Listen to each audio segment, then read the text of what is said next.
How you doing, man? Good. How are you? It's been a couple of days, man. I've been in a mood for a couple of days. So I took like a half of a Xanax like early in the stream, and it sort of leveled stuff out. It's good. You kind of need some things to take the edge off over the last couple of days with everything that's been going on anyway. So it's just me. I ride that wave all the time anyway. Fucking, I'm I have a personal creed for whatever anguish of spirit it may cost. I'm willing to know the worst and provide for it. Yeah, that makes sense. Yeah. Yeah. Shit Honestly, like this, I'm at the same level right now. yeah, shit like this doesn't honestly, me and a comedian friend were on the air Friday, and we were both kind of excited about the rise of fascism. Yeah, honestly, it's one of those things where people talk about like being on the wrong side of history and like watching it happen and whatever, but it's one of those like people always talk about how like Germany didn't see it happen, and it's like, how did they not see it? And it's like, this is exactly how. Yeah, I'm a lifelong anarchist. Like this is kind of what like I'm here for, man. Like you're excited for it because you're like, holy shit, it's happening. It's like, oh shit, man. all right, we doing this. Yeah, it's just so weird to me, and I'm not gonna go on a whole tangent about it and whatever, but I was military before, so like I saw like my fair share of both sides of it, and I think like the most interesting part that happened to me was we'll say on the political side of things, during the whole George Floyd riots, or protests, whatever you want to call it at this point. I'm fine. I don't have a negative connotation for the word riot like some of these motherfuckers do. You know what? I do forget who I'm talking to. So actually, yes, that is very true. But so with that, I spoke out about them on various social medias, right? And I was still at the time, I was actually overseas. We were in Kuwait at that time at Camp Arifjan.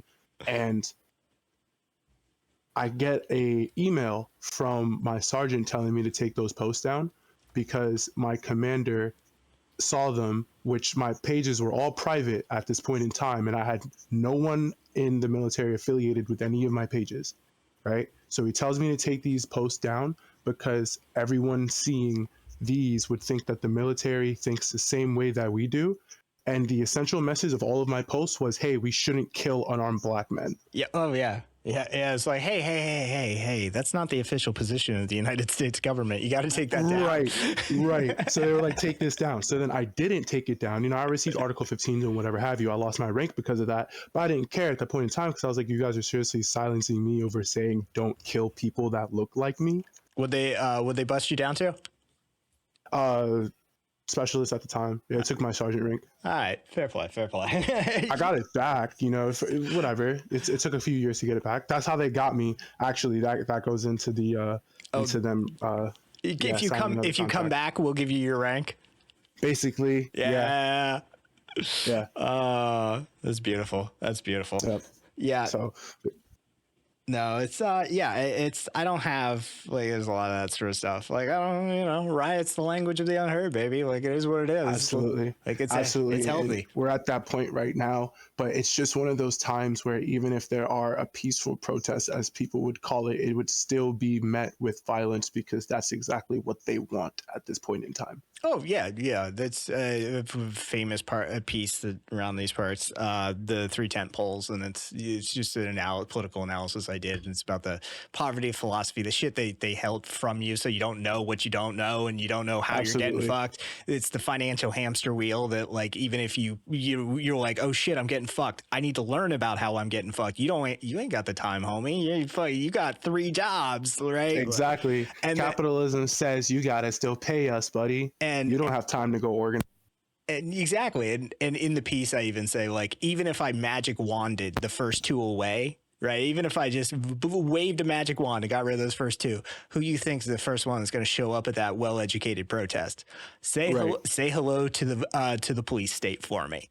Exactly. Right. Exactly that. It doesn't matter how well organized it is. At this point, it doesn't even matter what race is out there doing it. Yeah. It's just the fact that they want to turn any peaceful organization that they can into something they can implement martial law onto and actually start stripping people's rights away.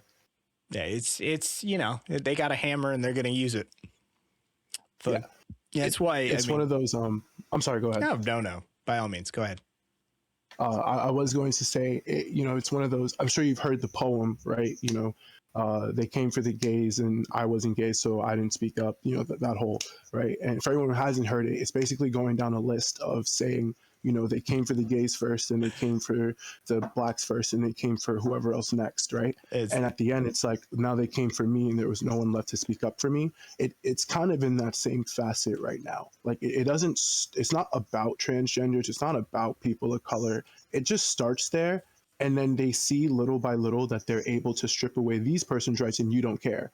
Now you it's can take away these person's rights and you still don't care. So now we're just going to go after everyone because there's no one left to say I care. the version that you're utilizing is one that even in our community we're unfamiliar with. The poem itself is called First They Came. It was by a Lutheran pastor by the name of Niemöller. Niemöller, but it was about the confessions of the Holocaust, and its actual format is: first they came for the socialists, and I did not speak out because I was not a socialist. Then they came for the trade unionists, and I did not speak out for because I was not a trade unionist. Then they came for the Jews, and I did not speak out because I was not a Jew. Then they came for me, and there was no one left to speak for me. And so that's great, honestly, because it just shows how easily the parallels can go when you just place a different minoritized group into that section. Mm-hmm. It just fits the same exact rhetoric. So that's actually even more interesting. And in admittedly, in Nazi Germany, they did come from for the transgender people first. Yes. They absolutely did. The Institute of Sexual History, Health. I always forget it's German, man. Fuck that language. But the Institute of Sexual Research that was in Berlin at the time, they raided and started burning their records and criminalizing transgender LGBTQ people across the board. And then of course the Romani and fucking, disabled and we find our way down the list. Of course. I have a friend who is a genocide and Holocaust major, and we were having the conversation about how people aren't taking the things that Trump says as, the same rhetoric that was used in quite literally Mein Kampf. Like the things that Hitler wrote down are the same parallels as the things that Trump is saying, in terms specifically of people being poisoned by the blood of intercultural relations. And that was such a key point to a lot of the things that Trump has now been pushing his whole agenda on. Well, but when President Trump said we need to drag all of the transgenders out into the street and murder them by clubbing them to death with baseball bats, you have to understand the context. What he actually meant was happy time and happy fun time and puppies for everybody. See, I was having that conversation with my roommate yesterday, actually. Trump could take a baby on stage and bash it in the head with a sledgehammer, and they would be like, well, that's not what he meant. And they would try and find some other way. You can take, say, anyone else, take myself and do that same thing, and I am now a criminal. Mm-hmm. Yeah, it's absolutely just how that works, and my niece is a young lesbian in South Carolina, right? And she texts me and she put the last week before time, man, it is what it is. Some amount of time in the past. She was like, how can they let Elon get away with this at the Treasury Department? And I just texted her back. I said, you remember that part in your history class where somebody inevitably in your class raised their hand and said, but how did the people let it happen? I said, we're at that stage. Yeah, unfortunately so. And, I think I came to the realization of how far gone society was when there was this post on Instagram back when the plane started falling out the sky. The plane crash that happened in Philadelphia, it killed 6 people. It was, medical transport, all of them were Mexican nationals, whatever have you, of the people that are on the plane, right? So this video that I see on Instagram, it's a small clip. It's 6 seconds long, maybe, right? The guy does nothing inherently funny in the video. He's just posting about the fact that the plane just fell right next to him, still burning pieces and everything, right? And there is him inside of a drive-through. So when he's turning the camera back to his car, you can see that he's in the drive-through. And it wasn't him that did anything funny, right? The comment section is now like, oh, plane just fell. Damn, that's crazy. But let me get a number 7. And it's like, you know, Yeah. Yep. It's the fact that this is something that actually just happened. Like, those are people that died. And someone's reply was, we're trying to make light of the situation. How do you make light of a situation in where people are dying in front of you? Yeah, like, okay, so like, like I said, the community on there, I'm friends with like stand-ups and stuff like that, right? And I have a Right. very, very dark sense of humor. Right. But, you know, as a gay anarchist activist, and I organized for Occupy and stuff, it did a lot of stuff. I have to have one. It's required. You, as a military guy, 2 tours, understand exactly what the fuck I'm talking about. It's a survival absolutely. tactic. But Absolutely. I think there's a lot to be said about what you're pointing out, that it's like, it's in the moment, man. Like, the plane's falling out of the sky in front of you. The plane was on the, exactly. And you're fucking, one of those you're things. up there like Patrice fucking roasting them. You're like, homie, is there like, what is the level of American desensitization at that point? Thank you. That is my exact point. Like, someone in the comment section said, wow, planes are falling out the sky before GTA 6. Like, buddy, planes fell out the sky before GTA was a thing. Like, plane crashes happened before GTA was a concept. Give me a second just to address something in chat really quickly. Absolutely. Hey, spicy butt sauce. Fuck the American genociders too. Fuck all of that bullshit. Here's an idea for you. Condemnation of genocide, just because we're specifically talking about one particular genocide or apartheid or ethnic cleansing or aspect of an ethical inequity at this moment, doesn't mean we're not going to condemn the other ones either. All right, like that's I don't know where and how you ended up on this fucking tangent. Yes, it is a continuance of apartheid and genocide. Absolutely, spicy butt sauce. And they probably shouldn't exist. And the Bureau of Indian Affairs, let's fucking Jesus Christ, fucking probably shouldn't exist in any way that it exists now, and that reparations should be paid and some sort of truth and reconciliation process needs to be undergone, as well as for the as well as for the black community in our nation. There's a lot of there's a lot of scar tissue and unhealed wounds there that we need to address, but that would cost us a few $1 trillion probably, so we're not going to be doing that one anytime soon. So yes, plus it's all in the past. Yeah, so we should all forget about it. Exactly. Never mind red line. What? Anyway, none of that stuff ever happened. Yeah, there's definitely not a legacy of it that speaks even into today, for sure.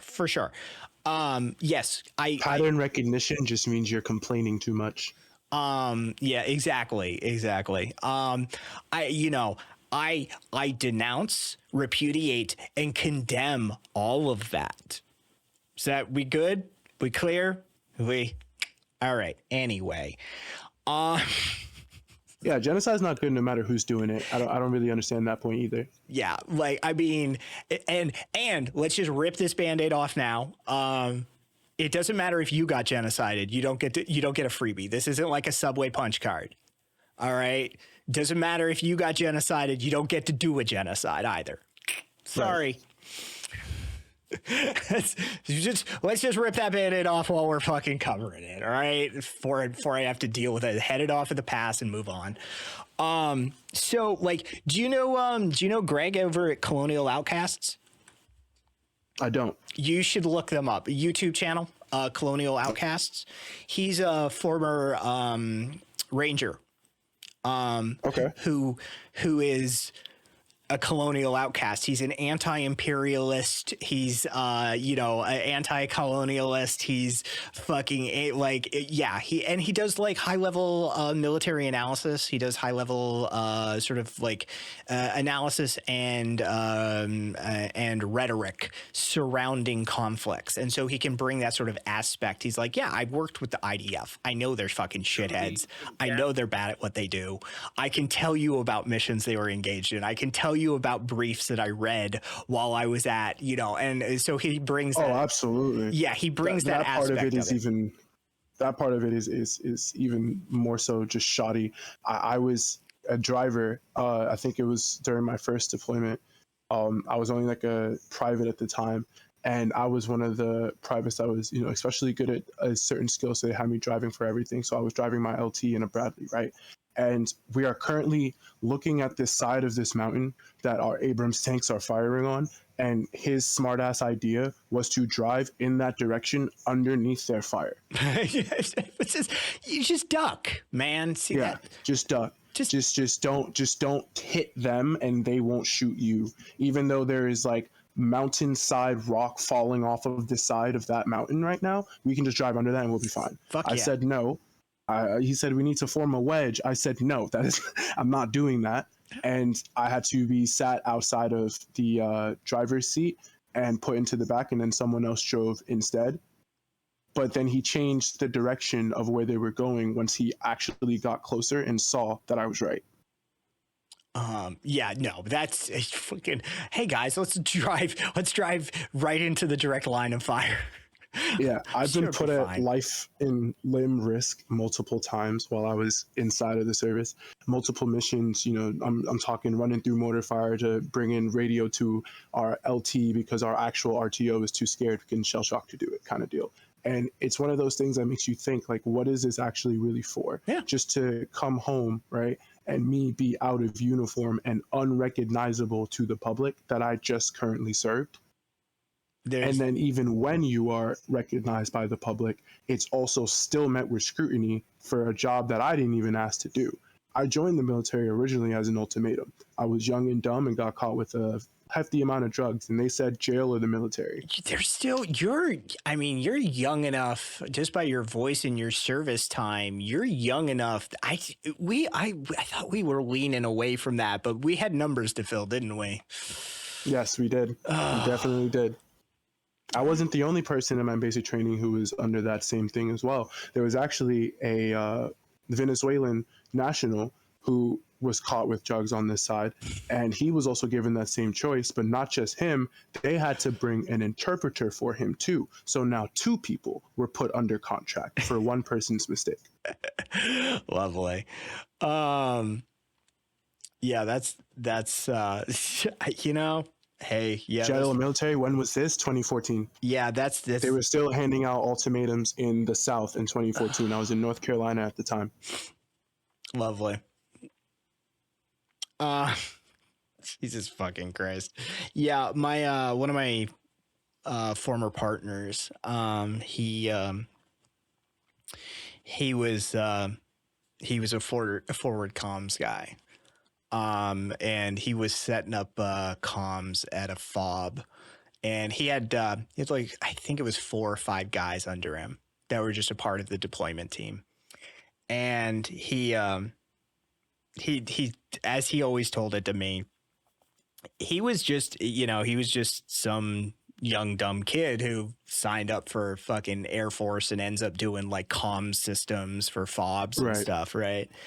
And he says, we're just bullshitting. We're in this tent, and we're talking, we're pulling cables, we're getting equipment set up. And he said, I look up and my buddy's there, and then just nothing, just cacophony, right? Just this noise, just this overwhelming. And all of his dudes were dead.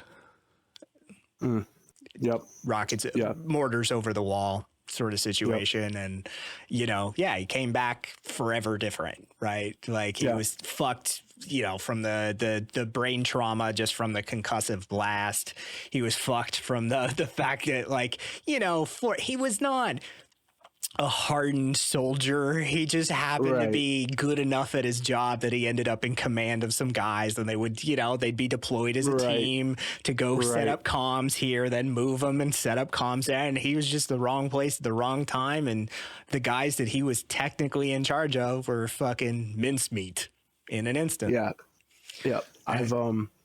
I've seen my fair share of people passing in that regard. I was 12 Bravo Common Engineer, so we were route clearance. So we were driving down the highways in Afghanistan and on the border of Syria. A lot of those times we were hit with either direct RPG fire or indirect IEDs. That's, you know, same amount of time that we were going through cities and taking down guardrails kind of deal, because they were still doing that whole attack or plan of ambush. And, you know, it's one of those things where we would meet people on that side, like say when we were on Kuwait on those bases and whatnot. And, you know, they love us because, or quote unquote, love us because we liberated them from Saddam Hussein. But at the same time, you can still tell that even though we're in their country as guests, they feel like they're the ones that need to appease us. And I didn't like that, you know. I'm here in a foreign country. I don't know anything about anything, right? I'm still young. I think I was like 19, 20 at the time. And these people are looking at me like, if they make one mistake, I can ruin the entirety of their life. And it's not because of like me, it's because of uniform that I have on. So it made me question, like, what is like the message that we send when we go places like this? Is it that we have such overwhelming force that if you're not our friends, it's fuck you, you know? I mean, yeah, it's very American, actually. Yes. Yeah, it kind of is. Yeah. And it's what kind of opened my eyes to that whole like false propaganda rhetoric that we push towards just the American citizen as a whole. You know, I lost my knee while I was over there. Oh, lovely. And, yeah, well, I have a replacement. But still, you know, still. They called me bronze kneecap for a while. It was a whole thing.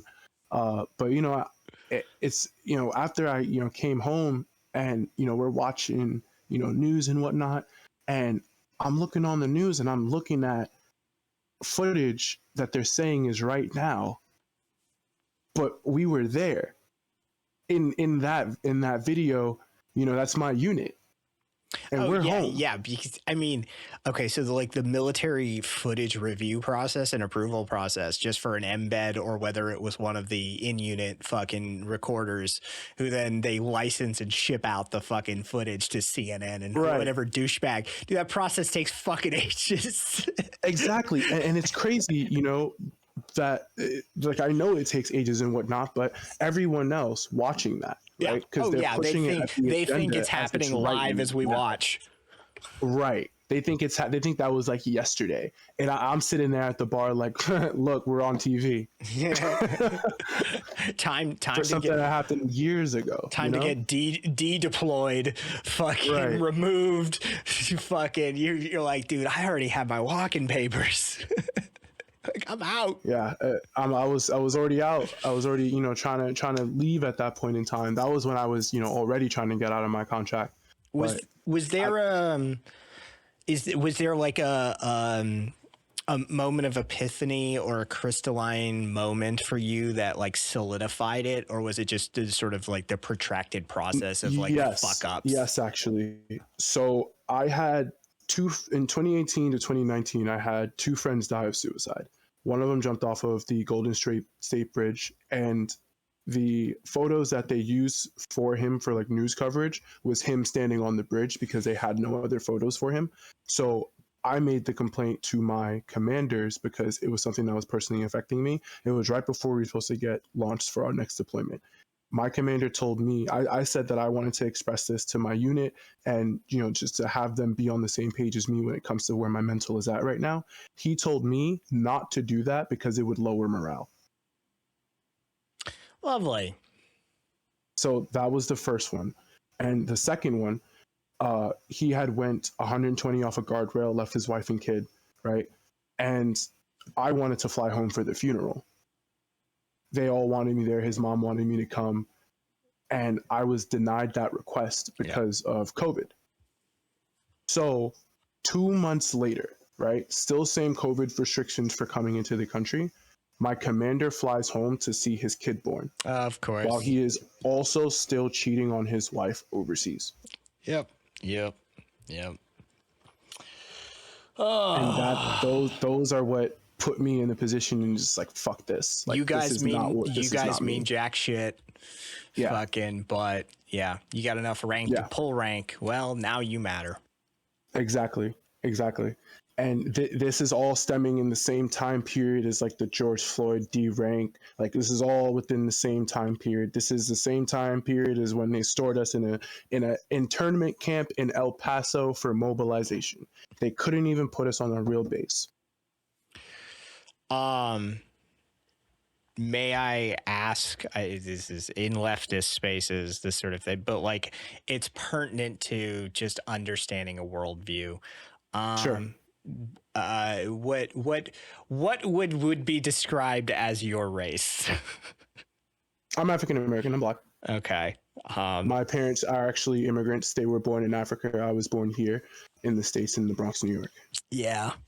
Um, yeah, you know, it's like, look, certain people get a window into the shit fuckery that occurs in this country, and I moved from a state. My home state is Vermont. Surrounded by anarchists and fucking that sort of thing. And then I ended up in the deep South in Tennessee. And like, I didn't even know black people existed when I was in Vermont as a kid. It's just white.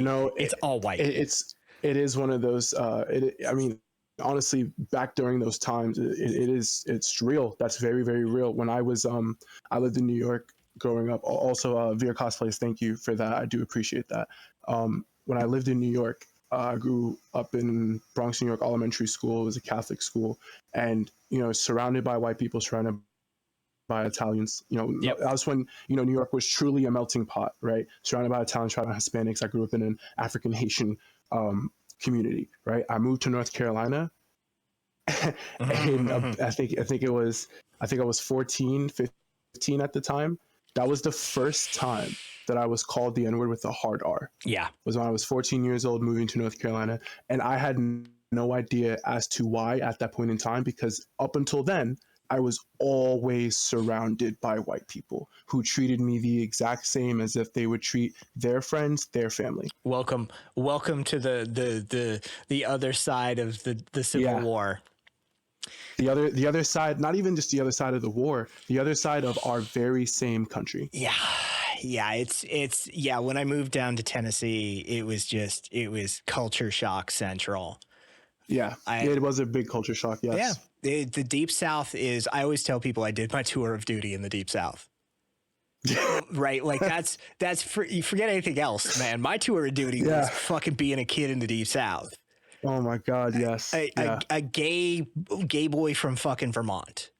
Right? Like I was just like, I had so much shit to learn. I feel for you. I had so much shit to learn. So a ridiculous amount. I had to learn that just because I talk from a New York accent. Not only am I stupid, but I am also just less than you. It was ridiculous. Yeah, as Wordy says, I earned my accent. When I put on a Southern accent, I earned my goddamn Southern accent. All right. Fucking right. Yeah. And so I asked one, I mean, because I had the inclination. I hung out with like all black dudes for most of my like formative years. It's like it was a bunch of fucking rednecks or a bunch of chill black dudes. Yeah. And I'm like, I'm going with them. Like, there's some like homophobia issues and shit, but once you're in the group, you'd be surprised. Fucking like, I had a few redneck friends myself too, and they were okay. They obviously, with the place that we are and the times that it was then, 2012 was way different than now, especially when it comes to people's vocabulary and what they thought was okay and not okay to say. So it was definitely like challenging at times and whatnot. But at the same time, I still had those friends that were like, "Oh, you're my favorite black person," and then I'd look at them like, "Okay, what exactly does that mean?" I lucked out in a weird way. That like I've got 48 contiguous states by the age of 19, right? Like, but moved all over this fucking country. But where I moved in Tennessee, big industry, requiring a lot of educational base. And so like the average parent of like a friend, minimum master's degree, several of them have dual PhDs. Right. And it was the first time I ever heard the N-word was from the parent of one of my black friends. Yep. And he fucking calls this little white boy who's still got so much culture shock and still trying to find his way in the world. Right. Yep. He calls me over, and I wish I could remember who it was. I don't, but it was somebody on MTV. And he did the classic. You see me? I'm a black man.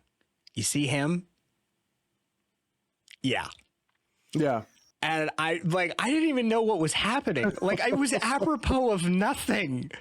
I was just, homie felt like the white boy needed an education in the N-word, I guess. Like, Sent in dry, no pretext. In there and dude was a PhD in chemical engineering. oh my God. Yes.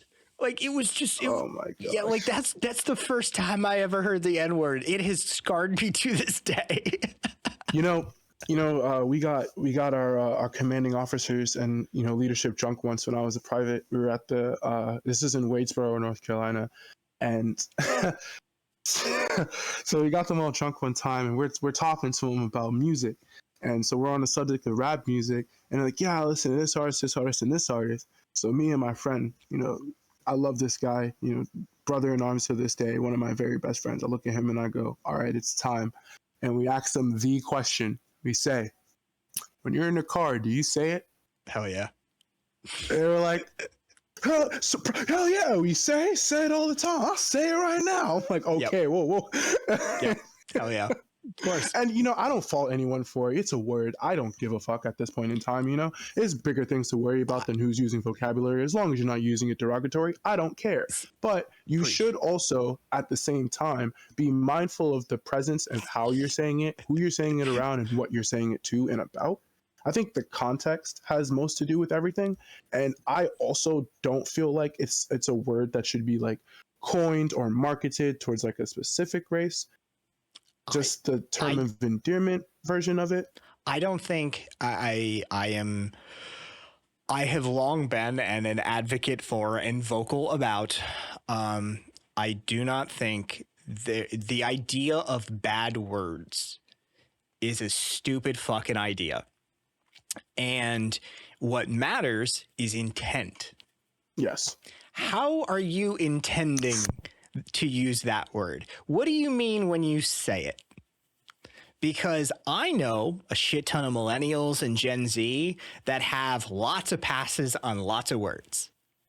And my partner, who's Gen X, was complaining about this one time, actually, about how Gen Z is so sensitive. And I'm like, no, you don't understand. You don't have the word pass. They don't trust you because you're too old. Yeah. Because you're too old. You're too fucking old, and your generation doesn't know how to use these fucking words in the appropriate manner. So you just don't have the pass, and you immediately get questioned. I said, I have like rooms where I could just walk in and the most heinous shit gets thrown at everybody by everybody. Right. And it's like, it's because we all know none of us are transphobic. None of us are homophobic. None of us are anti-black. None of us are fucking, it's like, yeah. It's because we all know we can trust each other with the words. So you're good to go. Exactly that. But some dude with a fucking drawl who's got gray hair and a lot of wrinkles, homie, we don't trust you. Yeah, you can't say that word because I know when you leave here, you're going to be laughing about the fact we let you say that word. So we can't trust you to say that word. Yeah. Yeah. Yeah, it's the old fucking Doug Stanhope comedian, the old Stanhope rule about how he was talking to a black dude one time, and the black guy said, you don't know about racism because you're not black. And Doug just looks at him and comes back with, you don't know about racism because you're black. You think they hold back? You think they don't hold back when I'm in the room? Right? Yeah. Like, actually, yeah. Honestly, that's a very good point. I get to see the full face of it. You have show me your racist thoughts face. Yeah. They ain't fucking, like, when they check left and right, they're looking for you, not me. Yeah, exactly that. I had that. I thank you for bringing up that point because I had that exact conversation with my roommate 2 days ago as well. We've been having a lot of critical thinking theory coming out of these events, and that is one of them. And it's funny because one of the conversations we had was just the evolution of the whitewashed N-word. So before it was CTR, and then it became woke. Yeah, and now the new N-word is DEI. Yep. Well, fun one about like woke gave birth to the DEI in a way that morphed it, because now you're not alone. Yes. Woke started as anti-black. Yeah. Yep. It started as anti-black first because it was a black coin term. But because of the nature of the modern right-wing sort of douchebaggery, let's just fucking the deal with the devil that Reagan made, and the fucking alt-right and the financial bros and the right-wing religious, Christo-fascists and blah, blah, blah, blah, blah. Let's speed run all that bullshit. Because of all of that, because the nature of that group, they got a lot of fucking bones to pick, right? And so it morphed. It became feminism. It became acceptance of LGBTQ people. It became fucking anything that would affect, like, fall into the xenophobia category just as a whole, like if foreigners and fucking and anything that's for progression is woke. Anything that is for the betterment and equality of everyone is woke. And so anything that gives representation to anyone other than a white person is woke. Yep. And so when woke transitioned into DEI is now just everybody, man. It's just everyone. It's fucking everybody. So like we're all getting, in a weird way, we're all getting called the N-word now. Yeah, exactly. That was my next point. It's it's ridiculous because it's just transferring it to marginalizing a group. And that group is now just fitting more and more people into it. I saw, posts about if, Kendrick Lamar's halftime show was a DEI halftime show. Just call it black. Just say you didn't like it because it was black. Like at this point, there's a lot more dogs. You don't need that many whistles. You know what I mean? Like just call it what it is. I am a big fan of them wearing swastikas and wearing their MAGA hats and getting out in the street and marching. Crypto fascists annoy the fuck out of me, right? Like that's just like, look, if you're gonna be a fascist, be a fascist, right? Yeah, like don't half-ass it. Yeah, let me see it, man. I'm in that fucking Inglorious Bastards camp, right? Like, what are you gonna do with the uniform? Right? Like, I want you to wear that uniform forever, baby. I really do. Speaking of uniforms, have you visited Yeezy.com recently? Don't put it on your stream. No, I've been made aware. Hold on, we have some housekeeping to do really quickly. Hey, sure. Corwin Chelway, just so you know, FYI, it's against terms of service for a streamer to restream another streamer on Twitch without explicit consent from that streamer, and it's an indefinitely bannable offense. So the fact that you've just now you've been made aware. All of my stuff, look, Corwin, all you need to do was ask. All of my stuff gets released under Creative Commons. All of my stuff is remixable and usable. I'm not a big fan of intellectual property. Let's just put it that way. But so moving forward, that will get you bopped like permanently on Twitch. And all you have to do is ask. Just go to a streamer and say, hey, I want to react to some of your content. Do you mind? And they may have further questions. So, so anyway, yeah. Yeah.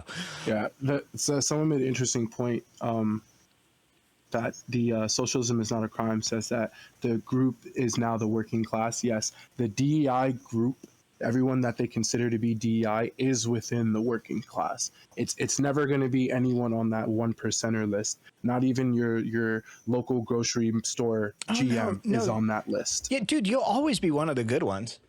Like that's and that's what a lot of these motherfuckers are counting on, frankly. Yes. I am. So there's a lot of inclinations that I have in vernacular usage that I've really managed to control my entire streaming career, entire content production career, given that I basically spent all my formative years hanging out with fucking straight black dudes. And so a lot of my points of reference for that, I'd be like, it's like a fucking gaze for Trump and shit. And it's like my first in my head, I'm like, yes, you want to be in the house too. I get it.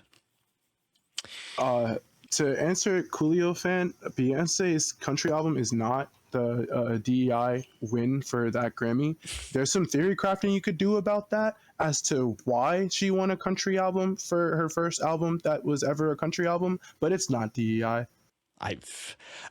I would argue all fucking awards things for art are just not worth talking about.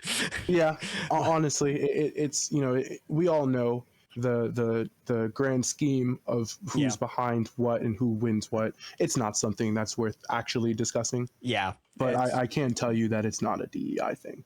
I mean, she's black still, right? So that's still like, it counts to them. Yeah, ultimately, it's automatically DEI. Right. It's automatically DEI. And, right, and a woman. Right. That's fucking black woman. True. Double negative right there. Yep. And I don't think has she condemned Hamas recently?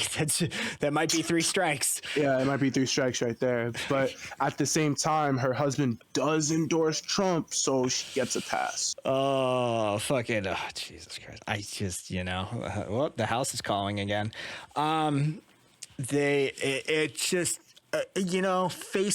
People voting for the leopards eating faces party, man. It's just like, fuck it, man. Quite literally. Yeah. The only hope that this government actually has, the people who still have faith in it, is come November, the House of Representatives flips because they currently only have 3 Democratic seats. But I don't think that's going to even be an initiative to pull for, because Democratic electives are currently being locked out of their offices and can't sit in on voting polls. Like I said, we have another streamer that I'm friends with, Socrates, and he came through the other night, Friday night actually. And he was doing the like, hey, if you're feeling like affected and you're feeling like you're dissuaded into this event, here's some things. And he was talking to we're largely anarchists in this community. And it's like, sort of lib shit territory. And I love the guy. He's good people. They're good people. Cancer researcher to boot on top of everything. So like ridiculously good people. But it's just like, you're speaking to the wrong crowd, right? Like we already don't like, this shit's rigged, man. I don't know what to say. We already know. Anybody been paying attention? Like at the beginning, they're like, you don't vote and you're like worth 3/5. So like, also you're not people, indigenous, like you're just not people. Like this is from the get-go. All right. This shit's fucked. The funnier part of that argument is the argument that illegal immigrants are stealing votes. It's a federal crime for illegal immigrants to vote.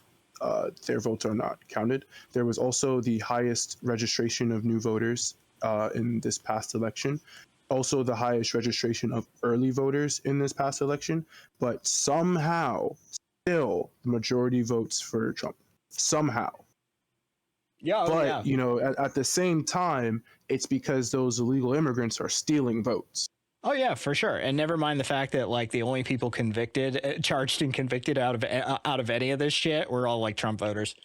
Exactly. Here in Nevada, I'm in Vegas, by the way. Here in Nevada, we had, a Trump voter, the fucking his dead wife, that sort of shit. It's like, oh fuck. They almost tried. I also remember that they almost tried to blame your side of the fight for the Jan 6 riots. Oh yeah. Antifa did that. Yeah. But then they all got pardoned. Look. Trump is known as dude. We have a list of shit that like weirdos over the years have like accused me of. So I am the president and CEO of Antifa, amongst other things. Right, Kai. Were you responsible for January 6th? I can say that Trump is an ardent supporter of Antifa. And during our monthly goat sacrifice to Baphomet at the Soros compound, we got together and that's we hashed that out. And we got those Jan 6th Antifas released. Yeah, 100%. Right. Yep. So then after you got them released, was it also part of the plan to have them be rearrested and or die days within the release? See, those aren't actual Antifers. Those were some of the like real people who were like Republicans who were just happened to be there with us. Like, oh, right. you right. like they were the undercovers. It's like you can't account for them. So yeah, we had to take them out. Oh, okay. Yes. Right. Just cleaning up the loose ends. I understand. You know, we got Clinton on the phone. She got her assassins going. It's a whole thing. Yeah. That makes sense. Yeah. Actually, you know what? I'm not even going to question the rest of it. That seems like a completely accurate and good depiction of the events. Yep. Logical to boot. I see honestly, no flaws. No flaws. Run it on Fox News. We're good. We're golden. Fucking. We'll start on OAN, then we'll move it over to Fox. Yeah. Start on OAM first. Let the radio people hear it. We'll first. test bet it. They can start spreading the word. Yeah, test it out. Yeah. Fucking. Yeah. It's just, you know, at this point, it's like, oh yeah, fucking. Maybe if you vote harder, like the fact of the matter is that 40% of this country, I would argue, wants fascism. They want it. Like they're voting for it. They're actively voicing support for it. They're doing everything to support that ideal, and that's go ahead. Actually, well, that's where we're headed. And so, like, fascism inevitably is an unstable system. It's just organizationally model it. It's unstable. It inevitably eats its own. And so you know, like we're just at a point where like a lot of people like me and in community, we're just hanging out waiting for it to get worse. Honestly, you know, it's funny because, you know, you see act like the oppression happening as it's happening. And you try and ask the question, you know, everyone's always asked the question, you know, what is white privilege? Right. And I think I've actually figured out the answer. It's the fact that you are currently being oppressed and cannot tell because you have never faced real oppression before. On that note, that is one of my favorite things to come out of January 6th was the first time these white motherfuckers got exposed to the prison industrial complex. Mm-hmm. That was fuck around and find. Oh my God, he can't get his organic oatmeal. No, motherfucker, he's in the federal penitentiary. Yeah, he's in the federal penitentiary. What are you talking about? Fuck you. Yeah. Like you've never actually had your rights infringed on before. Yeah. So now that it's actually happening to you in the real scope of how it happens in the real world. Yeah, you don't even. While dismantling infrastructure first, you can't tell because at this point in time, it's not directly affecting you. So that would be a false negative. I think the other side of that is the false positive, and we can point to COVID for that, where we're like, hey, just put on a fucking mask while you're coughing your head off, and they immediately flip out like it's fascism, right? They're all talking about medical fascism and shit like that, and you're like, this is not fascism, and so there's your false positive, and you just pointed out the false negative, right? Actual fascism, and they're like, what? Yeah, they're like, what? No way. That's not happening. Elon's great. Our social security is in his hands. It's fine. It's a Roman salute. He was throwing his heart to the audience. You mean the Romans that allied with the Axis powers? Those ones? That salute?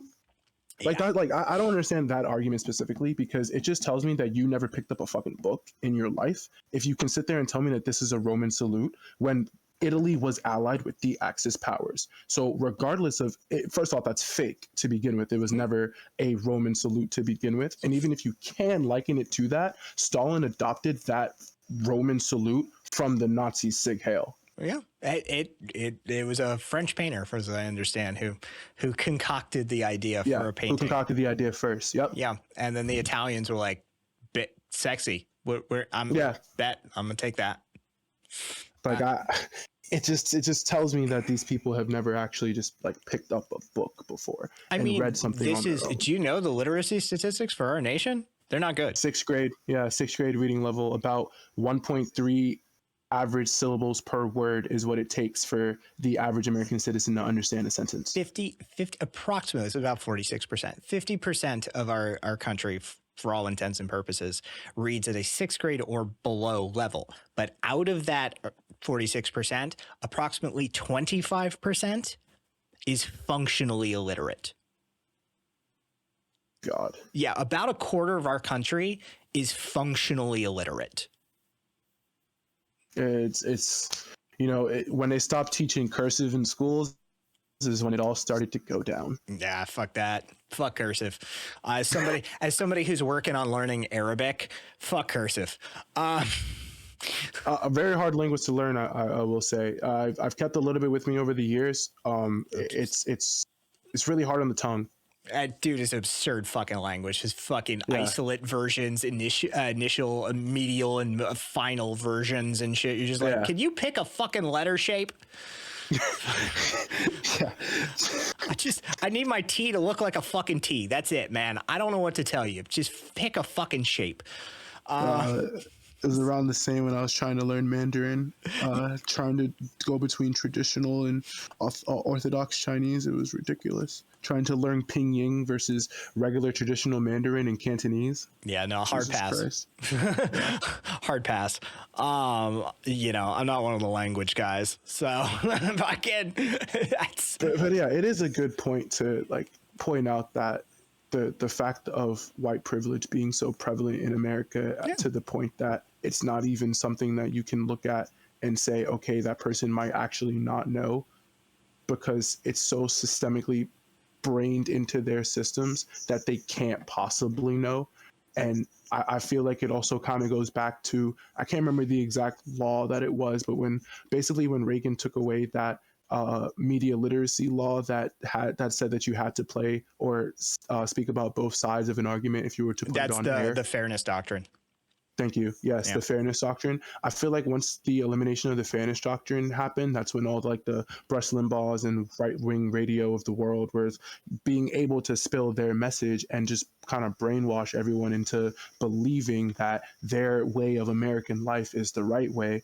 But there is no other side to this. There is no other face of oppression. Like it's the government that's oppressing you until you have someone in the government that can oppress everyone else.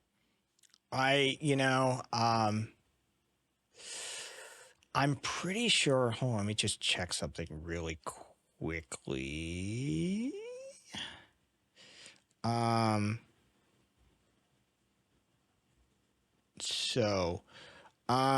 Okay. Yes. Okay. So it was Reagan's FCC that abolished the fairness doctrine. And Reagan vetoed a preemptive attempt to codify it into legislation. And so, okay. It did actually apply to non-broadcast license entities as well, because that's what I wanted to know. Okay. Was whether it was broadcast licensed entities or not. Because there's a very important conversation, because the rise of cable TV would have killed that. Right. But in fact, it was so broadly worded that it applied to multiple communications medium. And so, yeah, there's definitely an argument to be made there that, you can point to that. And, I think, like all things, right? It's a mesh network of ever changing and shifting variable sets. That is definitely a contributory factor. But then you see stuff like the the Carter Reagan switchover for the Christian universities, the racist fucking universities in the South that wanted to protect their not get investigated by the IRS under the Carter administration. And this is when the Republicans cut the deal with the fucking right wing nut jobs in order to maintain their stupid fucking segregated tax shelter indoctrination camps that are those Southern university systems. And you see stuff like that. It's like, dude, yeah, they've been cranking out millions of these fucking pale ass pasty motherfuckers for generations now. For generations, yeah. And you look at the last we checked, I did a piece on a few years ago now on it was a 3-part series, and one of it culminates in an investigation of dominionism. And one of the parts that I sort of investigate is the homeschooling phenomenon, right? We don't fucking know. We think we know. Right. It's somewhere between 1 and 2 million kids right Yeah, now being yeah. in like Christo-fascist, dominionist, weirdo, right-wing fucking, the gays are the actual agents of Satan and we must bear the flaming sword against them sort Right. of nut jobs. So, yeah, sort of nut jobs, right? Maybe a couple million. We're not sure though, because we don't keep statistics on this. And it's So funny because I know people in my personal life that would rather have their kids homeschooled than send them into public schools and private schools, and or can't afford to send them to private schools and would rather not have them in public schools, so they choose to homeschool them instead. I know people who were teachers in public schools who have left public schools to do private lessons for children to do homeschool. It's a steady decline of the American education system, which, we all know that happened back when Jim Crow was overturned. That's when the funding of the military went up and the defunding of the education system started. But it's just getting worse and worse over the years, to the point that, like I said earlier, they're banning books that would represent how to stop or how to recognize a fascist society, in, say, Roe versus Wade being overturned and then The Handmaid's Tale being a banned book. They also banned The Color Purple. They banned Sold.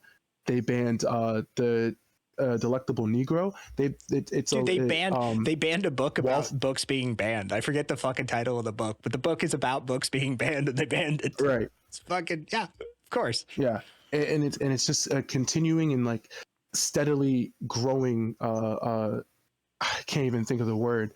There's also a list of words specifically, actually, that Trump had banned on an executive order for any federally or collegiate level essays and papers having to do with science. I can send you a link of those lists of words, but I want you to guess what two of them are. Just two words on that list. Oh God, the list is gonna be fucking okay. So, I mean, the first thing that springs to mind is transgender, but that's one of them. Yeah. The second thing that springs to mind is like something related to like critical race theory. Yes, critical race theory actually as a whole is a word that is banned. Yeah. Yeah. That's yes. I put the link to the list in the equality is also one of them. Yep, evolution is actually also one of them. It's words that you would just think of anything that has to do with progression in general. Activism, activist, advocacy, advocate, advocates, fucking yeah. Yeah. This is the controlling part that they are trying to initiate. They're trying to control the education of the Americans because they want to keep them dumb. Like Trump said himself, uneducated people are his favorite people. I would simply modify that statement if I were saying it further. Yes. Further, because I mean, anybody who came up in the American educational system, like, I'm sorry, where was the lesson about what Palestine is? Honestly, yes. Right? Yeah. Where was the part in World War II that we love to talk about World War II so much? Where was, I don't know, Dresden? Where was the fact that we invented napalm just so we could burn Japan to the ground? Where's the real story about the D-Day, about literal D-Day, the Normandy beach invasion, and how only a quarter of the people there knew what the actual plan was? Where's the fact that like really the fighting, like when you look at like the Western fronts and D-Day, all of it was happening on the Eastern Front. Like the numbers, like if you just stack up the numbers, you're like, dude, that was barely a fucking skirmish compared to what was happening on the Eastern Front. Compared to everything else, right? Like it's always been. That's why I wrote extensively, not extensively, but this piece, it's made the rounds. Let's just put it that way. And I use that term, poverty of philosophy, that I jacked from Marx. Fuck that colonizing fuckhead. He stole most of his ideas from indigenous people, and it really is. If you look what the socialism is not a crime. You don't have attacks about classes in school because then you'd realize too early that capitalism is bad. I mean, there's a lot of yes, but also yes, like there's a lot of fucking shit. That's why they use that term, poverty of philosophy. That you have been from before you even existed, right? Like I define it as a method and condition that a social system enacts and utilizes in order to prevent an individual or group from gaining the information and experience necessary to understand their state or condition. Yes. Right? I agree with that. That's actually a very, very good way to put it. Like you before you can even reason for yourself, there are processes and systems and mechanisms at work, language itself, culture that surrounds you, not to mention the schooling that is the form of general propaganda that you will be inundated with. But there's this multitude of words and phrases and ideas that this authoritarian society is going to be inundating you with, but also ones that it finds dangerous and will be removing from your lexicon. So you don't even have them. And so, like, if you don't have the word for the idea even, right, like there's this like weird, like very Orwellian hellscape that has been augmented and created in your reality. Like they've denied you this concept. Yes. And so like a classic example I use is everybody knows hierarchy. Everybody knows up, down, right? Everything has an antipode. Everything has an opposite. What's the opposite of hierarchy? Good question. It's heterarchy.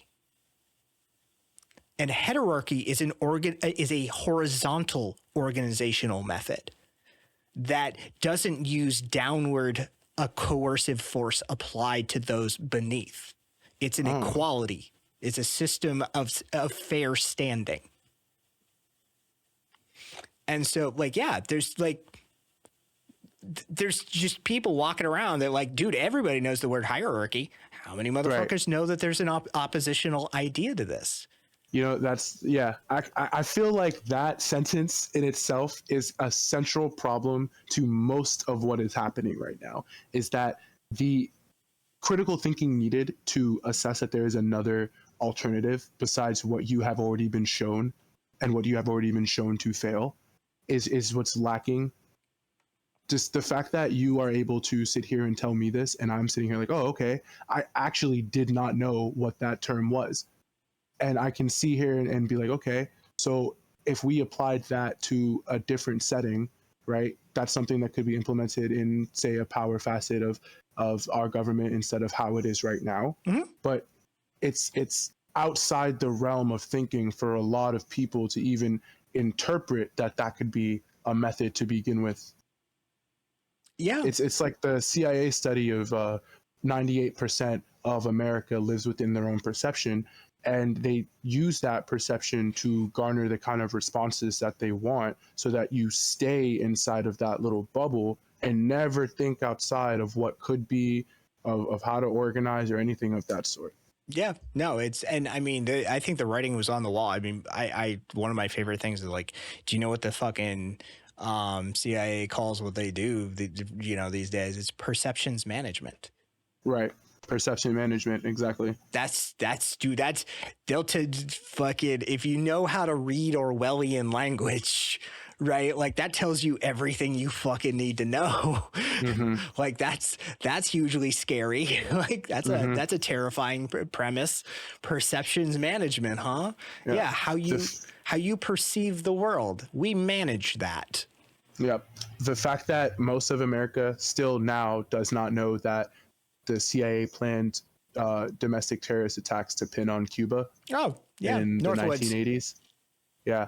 Also about their experimental remote control dragonfly that's sitting in the CIA museum. Yeah.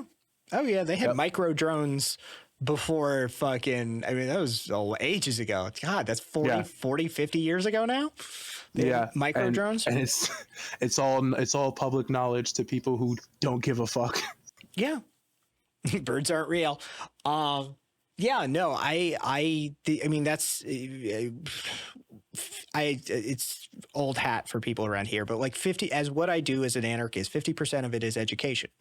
49% of it is direct action. And then I tell motherfuckers, just go down and fucking vote. Fuck federal, but like your mayor and your city council and your sheriff and shit, like they're going to be the ones who are responding and getting in the way of you feeding homeless people and fucking making sure motherfuckers don't starve and die in your streets, right? So just if you could clear out some of that and make your life a little easier as an organizer and an activist, then fucking do it, man. Just take a day and go vote.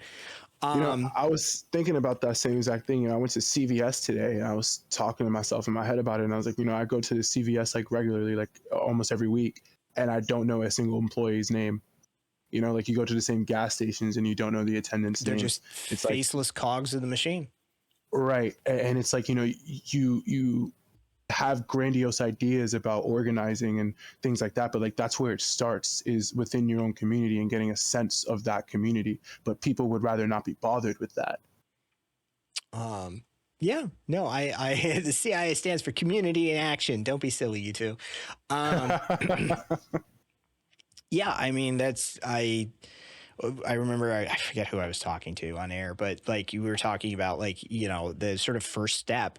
And they're like, well, what if you don't have money to give to a homeless person? What if you can't? I said, the first step is to see them as a human being. That's the biggest thing you can do, is first start seeing people as human beings again. Right? Yeah. Like this person that society has told you is an outcast. Don't let them cast them out. Right. Right. Like that's the biggest step. Like, and I like talking about these kind of things because I have lived what most would call a full life, even though I'm really not that old. I'm pushing 30. I'm not that old yet, but I have so much life experience in so many places that it kind of mind boggles me how people can view different things, certain people in certain situations as not people, when you can look at me, right? And I've been in most of the situations that you're talking about. Like I've been homeless. I was homeless twice in my life. Most recently last year for 6 months. And it was around the point in time, I was in Virginia at the time, and that was one of the first places to criminalize poverty. We were, Vegas made it illegal years ago now. God, this is fucking, I'm in my 40s. Let's just put it that way. I'm 42. And it was years ago now that Vegas made it illegal to feed homeless people. And I only recognize there's one minister in this town. It's a Baptist minister, it's a woman. I only recognize one minister because she was there side by side, shoulder to shoulder with Food Not Bombs, feeding them. And, the cops fucking rolled up and everybody just kind of shrugged their shoulders and said, you guys do what you got to do, but this isn't stopping. Right. Nobody here is going to fucking stop feeding people. So you ticket, Right. you do what you got to do. But like the rest of us, and, she stood right shoulder to shoulder with the anarchists and just said, yeah, this is how this is going to be. Yeah. While I was in Virginia during my time during homelessness, I attended a city council meeting.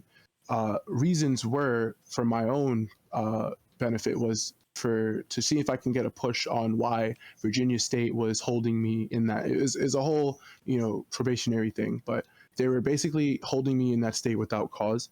And I'm in my home right now in New York. I was technically being illegally detained, and they wouldn't let me leave the state because at that point in time, I was property of the state.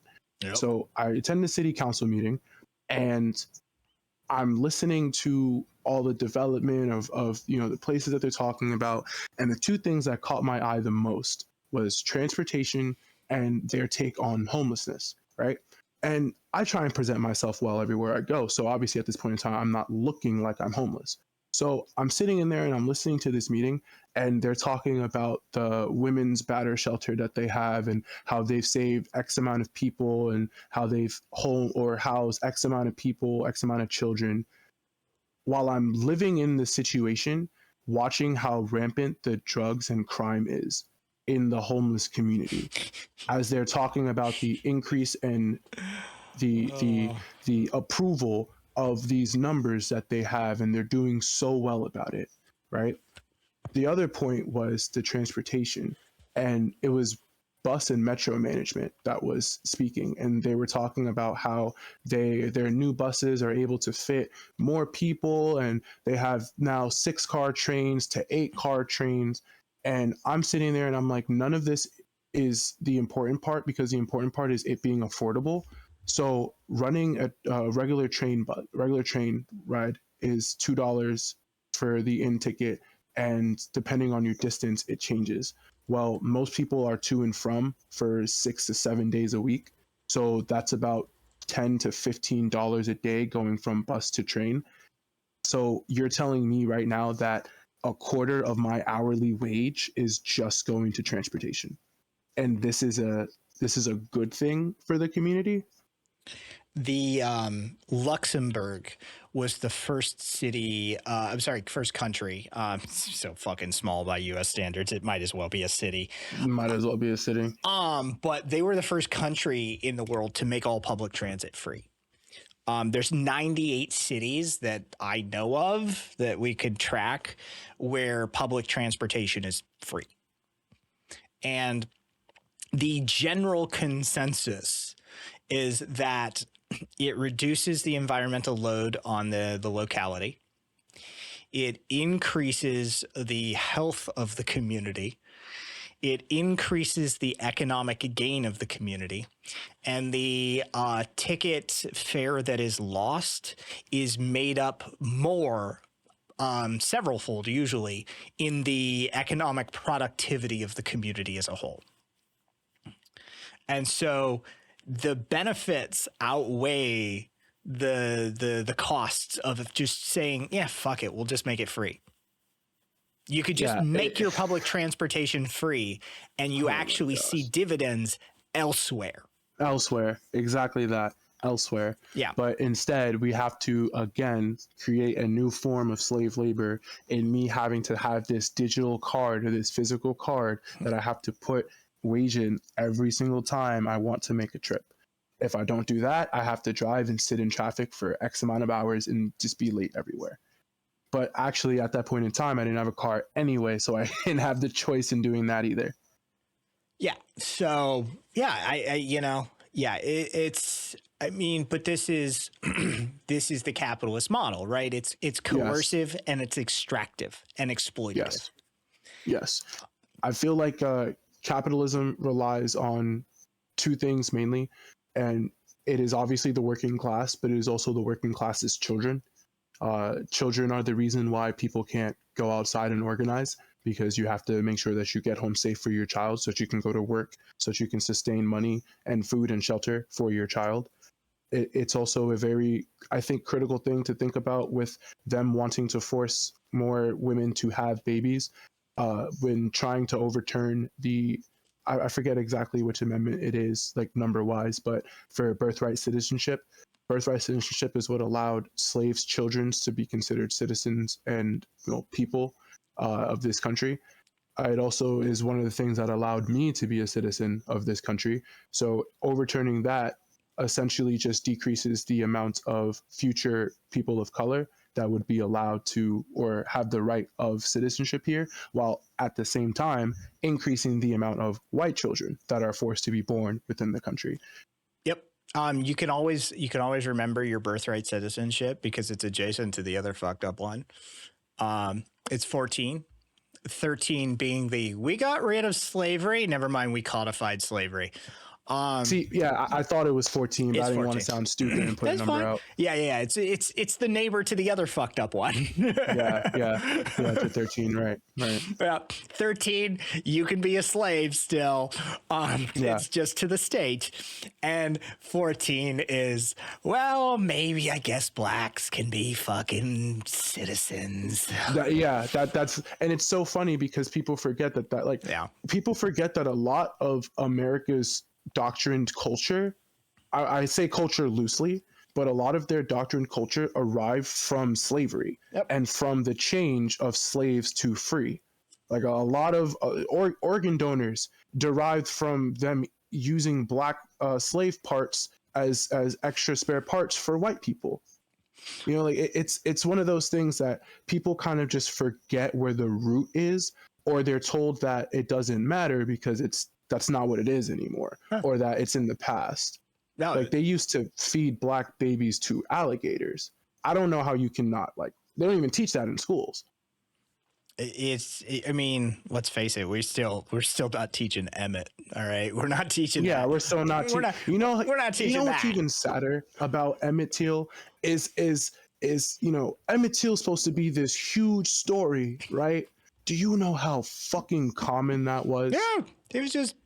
He's just he's just the iconic tentpole example. Yeah, He's just like exactly. He's just a token one, but that was happening to so many black children. Yeah. So many. You hear stories from nurses who talk to their old, about to die patients, and they're just sitting there sharing stories about how they were in their 20s and 30s. Oh, that black girl had a lot of pretty dresses, so I was jealous and told my brothers that her brother touched me behind the CVS. And then boom, there's another Emmett Till situation right there. It was so common. Yeah. And it's one of those things that people just ignore. Here's one for it's just so you can have in your back pocket. Sure thing. Ramos v. Louisiana. And cool. This is so disturbingly recent. Okay. So the current position of the federal court system is that for jury verdicts in criminal trials, you need a unanimous decision, right? Ramos v. Louisiana was 2020. And that's when the courts decided that, in fact, a majority decision is unacceptable because a bunch of states, and you'll notice who Ramos v. what state? Louisiana. Yep. Yeah. A bunch of states had majority criminal convictions on the books. And why did they use majority criminal convictions for jury trials? They used them against people of color, historically black people, in order to persecute, prosecute, and lynch young black men. Yeah, done that at its oh my God. Yes. And then that case is 2020. Yeah, I'm wow, reading it right now. Holy. Yeah, it is the historically intentional bias against African American communities that was the foundation for the utilization of majority jury verdicts. And they only recently got on board with that. That's 2020, man. That's 5 fucking years ago. That's actually kind of insane. Yeah. That's why fucking we have unanimous, at like the federal level, unanimous jury verdicts for criminal trials, is because somebody recognized the historical inequity that was occurring with the utilization of majority verdicts. And so, yeah, that's how it always was. Like a lot of those fucking cases, like we don't talk, like this is my condemnation of like slavery in America, but everywhere, is that like everybody like, oh, it was the social norm. Motherfucker, there were abolitionists that were willing to risk property, life, and limb to help free people. There were white motherfuckers this country over that were like, I will help you. Right? I know it's a crime. Just like in Nazi Germany, there were fucking motherfuckers that were like, dude, I'm going to help some Jews. Like, I don't know what to tell you. Right? Like there were always people who knew it was wrong. Just like during times of chattel slavery in America, there were motherfuckers that knew it was wrong. And so in a lot of those lynching cases, like we have the famous ones that we could point to and be like, dude, this is a fucking unanimous verdict. A lot of the lynching cases were majority verdicts because they couldn't get 2-3 motherfuckers. There were still people that knew what was up and were not comfortable having some fucking 12-year-old kid's blood on their hands. And they're like, no, no, no. That's why they had majority fucking verdicts, is because even back then, there were still white people with consciences that were like, not going to do it. They're like, well, we can work our way around that. You know, the creator of Black Mirror, as I'm reading this, it's making just a lot more sense to me. The creator of Black Mirror, do you know why he said he's not making a 6th season? No. Because we're living it right now. Yeah, that's fair. That is what he said. He said, I'm going to stop giving you guys ideas because obviously you took my show too literal. Yeah, fucking Eric Blair, Orwell. Eric Blair's work was not fucking an instruction manual, motherfuckers.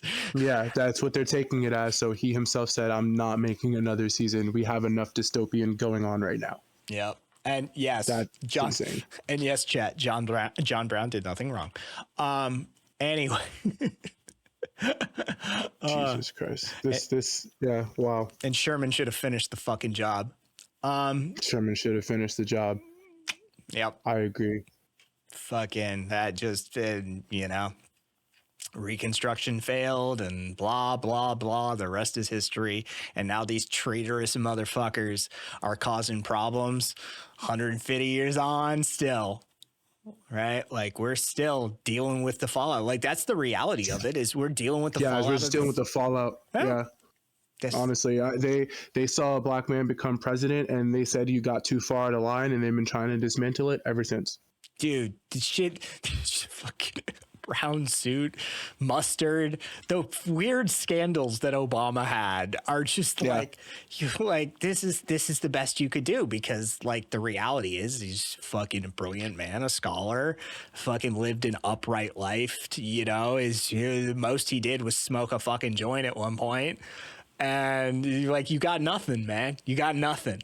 So of course he's black. Exactly. And he's not a Christian. Well, and I mean, let's be real. I think probably the most egregious thing done to him wasn't done to him. It's the characterization of a strong black woman. Yes, I agree. Honestly, I agree with that. Yeah. Finish, please. Yeah. Not being capable of being a strong black woman. She's got to be a man. Yep. Michelle Obama was a gift to this country that they did not want to take. Yeah. They were not ready for, and are still not ready, obviously. You can feel however you want to about Camilla. I obviously, have my constraints with both the left and the right, but one of them was obviously more qualified by your definitions than the other one was. So we just weren't ready for that yet. And with Michelle Obama, yes, everyone hated her school lunch program, but at least she tried. At least she was trying to do something for it. At least she was trying to feed those kids. I think the biggest like crime against that, that was against her, not him. Fucking yeah, it absolutely was. And I mean, they treated her like dog shit. My favorite person in the world is fat black waitress. Right? They have a realness, a world of experience, and a love and empathy that just comes with the job, the role, the life experience, the lived experience, just all of it. Like, that's just that's my favorite person in the world, man. But like, I've seen enough. Hey, David, thanks for the raid. Hope your stream went well. How'd the sets go? I've seen, like, as somebody who, like I said, I've been a lifelong fucking anarchist, and that's the deal of an anarchist is, honestly, the thing that I can say with most pride of being an anarchist is that we're always on the right side of history, not because we're fucking magic. It's just because we have a set of tools at our disposal that allow us to do power analysis. We can look at a thing and go, oh, that's the person or group getting fucked. Not complicated. Right. Which I don't, not to take anything from you, but I would feel like that would be just a common sense thing. I wish it were. Right. Our tool belt has a bunch of tools in it, and the tools aren't necessarily, some of them are ours, that were derived and created within the anarchist milieu. A bunch of them are just ideas from humanity that have been around since like indigenous populations, you know, spread out over the earth. Like some of them are just fucking as old as mankind is.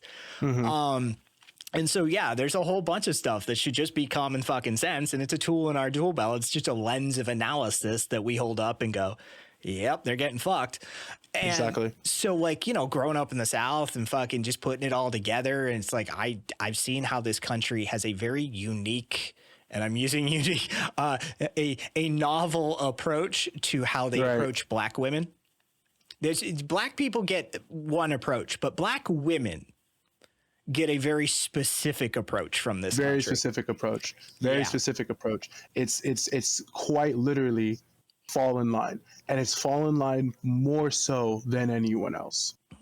Yeah. You are not allowed to have a voice. You are not allowed to appear intelligent. You are not allowed to do anything besides what I don't even know. They're not allowed to do anything, really, is what it really is.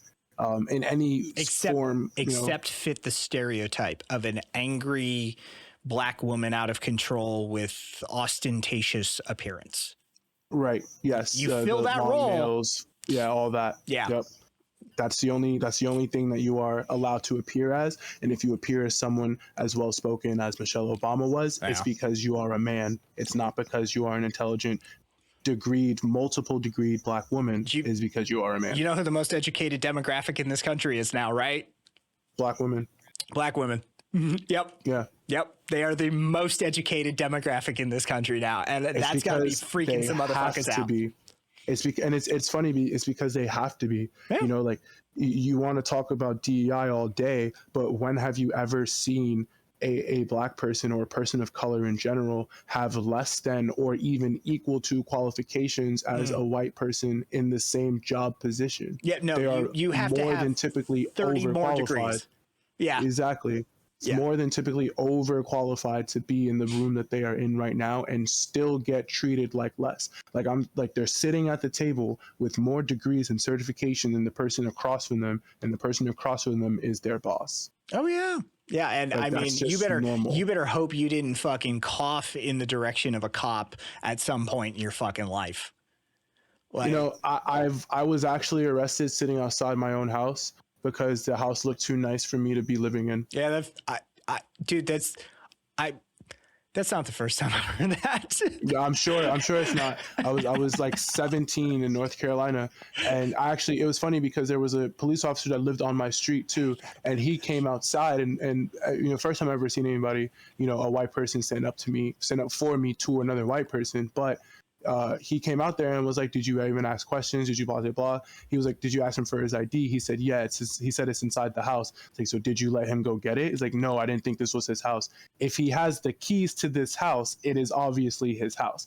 You know, it was a whole thing. But yeah, I was sitting out front of my house and arrested in front of my own house because the cop thought someone who was cruising the neighborhood saw me sitting and called the police, you know, anonymous tips or whatever. And I was put in handcuffs out front of my own house. So yeah, it's one of those things that, you know, you kind of, since you've grown up with it, you can kind of see it everywhere. And like you said, you've been a lifelong anarchist, so you can kind of point out, you know, the dividends in society when it comes to how one person is treated versus how another group is treated. Not even looking at it as like a race thing, but as like a class. Dude, there's plenty of fucking poor ass white motherfuckers up in the hollers that are getting the same raw deal that like some Hispanic workers are getting, that black folk get, that fucking women get. There's some white male heterosexual cisgendered white motherfuckers that happen to just be poor as dirt up in the hollers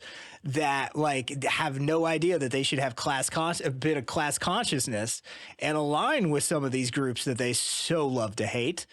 Right. It's like, you realize you're getting fucked the same way they're getting fucked. Right. Yeah. Sitting while black. That's exactly what it was. We did a segment for a while and I stopped doing it because it's so fucking repetitive, but we would do cop is a pig fucking paying attention to them. And we just started racking them up. Like my personal favorites, the two was exiting a restaurant while black and drinking iced tea while black. I actually have one for exiting a restaurant while black. Actually, the table behind me, Dine and Dashed. I walked out with the fucking check receipt in hand, and they thought I picked somebody else's up off the table to cover my escape. There was one recently where last year, recent, whatever. That they called the gas station, called the fucking popo for they described him as a middle-aged white man who was threatening customers. And the cops, we had caboose. Oh, that one. We had like the body cam footage, side footage, like full coverage of the event, right? They fucking just pull up cars, everything. And you can see the instincts. A black guy walks by and it's like a fucking squirrel for a dog. They just all immediately draw fucking down, get on the ground, and they just all fucking swarm this black dude who is like no older than 21, is fucking like not white, fucking like, we had the 911 call. They're like, there's a middle-aged white guy down here threatening black man. Yeah. You're just like, Jesus Christ, God. Guys, could you be less stereotypically a cop? Yeah. Like it's really bad when, the people that are supposed to quote unquote, protect us are the ones who are killing us, right? And everyone always asks, the counter argument to that is, if your house is getting robbed, who are you calling? Well, I'm going to call my dad because he'll come with the AR and probably help me out a lot faster and better than a police would, who would probably question why I'm in a house so nice. Oh, I mean, we have that all the time just because we're, the official channel policy is guns for everyone except cops. And also, I'd like to get a socialized gun program, like a gun purchasing program for like black trans sex workers of the inner city. Just give them free guns. Yeah. They deserve them. And so, like, people will like, well, who are you going to call? I'm like, okay, so any good gun owner. Hey, there's Tina. Quite literally. Any good gun owner. And hi, my name's Kai, by the way. My family owned multiple firearms training facilities in a couple of states. And I was teaching firearms classes by age 14. I've trained with people of, let's just say, exceedingly high calibers of firearms handling my entire life. And, I'm like, any good gun owner, anybody like in Second Amendment Foundation member, NRA member, anybody who does the fucking gun stuff, all know this saying, right? When a crisis is measured in seconds, cops are minutes away. Right. Right. Like, why would you even appeal to cops? They're not, like, realistically, just logistically, not in a position to actually help and save you. Now, beyond that, of course, we have multiple Supreme Court cases to show that they're only there to protect capital and state interests. Yeah, exactly. They have no obligation to protect and serve the people. That's not their role in society. They respond and document at most. Right. So it's like, who are you going to call? No one. I'm going to handle that shit myself. Exactly. Then I'm going to fucking call the cops because I'm going to have to file an insurance claim probably, or get somebody to fucking drag a motherfucker out of the place. Yeah, drag this body out of here. Yeah, right. Exactly. And so I'm going to have to call somebody after that. So I'll call them for documentation and cleanup duty. But like beyond that, like, dude, I can't rely on them. Yeah, they're public servants. They can serve me by cleaning this shit up. Yeah. So yeah, absolutely. I was like, fuck them. Miss Niska, I see your comment about having a wall of swords. I'm also a katana collector. I firmly believe in they can't shoot if they have no hands. Fucking, that's great average. I lost all my firearms in a boating accident. I've known a lot of firearms owners over the years that have lost a lot of firearms in various lakes and ponds. It's a shame. It's an epidemic, and we should look into like maybe replacing those firearms for them. No, I like It's a rigged game. It's always been a rigged game. It's never not been a rigged game. Even before America was a thing, it was a rigged game. Yeah. like I don't know why, you'd sit back at this point. That's why, the lib shit stuff. Like, well, call your congressperson. Why?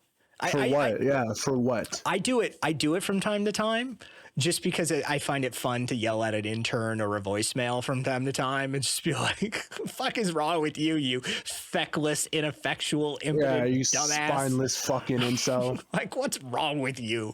Get out there and say something at the very least. Yeah, that's my thing. It's like, because that's why I feel like those, calls and petitions, it's what the fuck ever. Like, these people have a platform. And if they weren't worried about lining their pocket with the job that gives them that platform, they would use that platform to say anything. Yeah. Anything at all. Yeah. No, it's okay. Yeah, vote harder, I guess. Next time fill in the circle, like, with extra pressure, I guess. I don't know what to tell you, man. Like, it's like John Fetterman in Pennsylvania, won his whole thing, talking big, calling out, whatever. Mm-hmm. And then, Elon throws up a fucking Sig Hail, and this man has been radio silence ever since, with people in Pennsylvania legislation also throwing up the same sign on videos on social media. Well, and he's just silent. But did you consider that the check from AIPAC cleared? I didn't. Yeah, well, it did. So he has different ideas now. Yeah, he has different. Yep. Yeah. Yeah. That's how that works. Oh, they flipped them. They flipped them good. Yeah. They flipped them real good. Yeah. Between. I mean, it's the same thing with all the other lobbyists out there, fucking Theo Vons and Joe Rogans of the world. Jesus Christ. Yeah. Same fucking thing. It's the same thing as all these, people who come in comment sections and whatever else talking about how Trump's so, great as a president now. Buddy, there's Canadians who are benefiting more from Trump's presidency than you.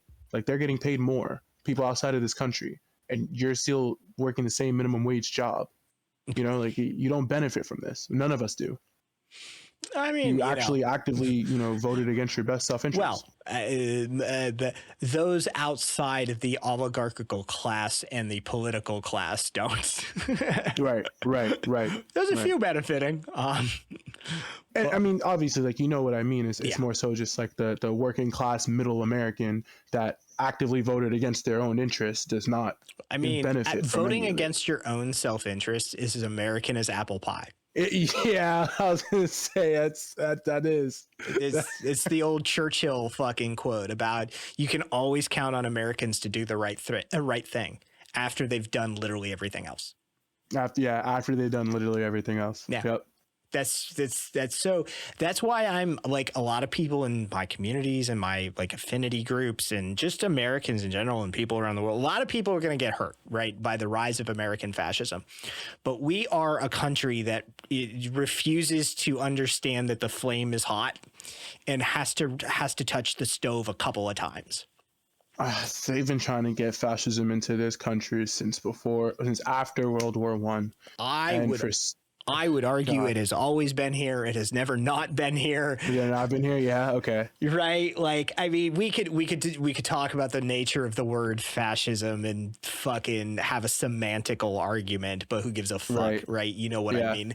Like, right-wing authoritarianism that has patriotic qualities and blah blah blah blah blah. See, that's the thing, it's those patriotic qualities that gets everyone brainwashed into thinking that it's the true American way. It feels good to be on a team. Yeah, patriots with no concept of civic duty. That's a very good way to put it. There is no sense of civic duty. People, honestly, at this point in time, still forget that the USPS is a public fucking service. And a constitutionally mandated one at that. Yes, at that. I would argue that they, in fact, have a very, very, very strong sense of a civic duty. The problem is that the machine has given them a version of civic duty that is toxic, to say the least. Mm-hmm. You know, their idea of a civic duty is like, we're working on the babies thing, but it's have babies, right? Maybe fight and die for your country. Yeah. Make lots of Would you make lots would of you money. argue that that would more so be a play on the human instinct of self-preservation rather than Which like part, the whole thing or the baby thing or the whole thing? the whole thing? I feel like the mandates of of current civic duty towards patriotism is a play on a human self-preservation. I think that okay, so I'm gonna fucking do some like callbacks here, Sure. for the community, but okay, so Corsini Encyclopedia of Psychology, page 811, volume 2. Talks about a few meta-analysis studies that were done concerning the nature of empathetic reaction within human beings. I promise I will tie it together.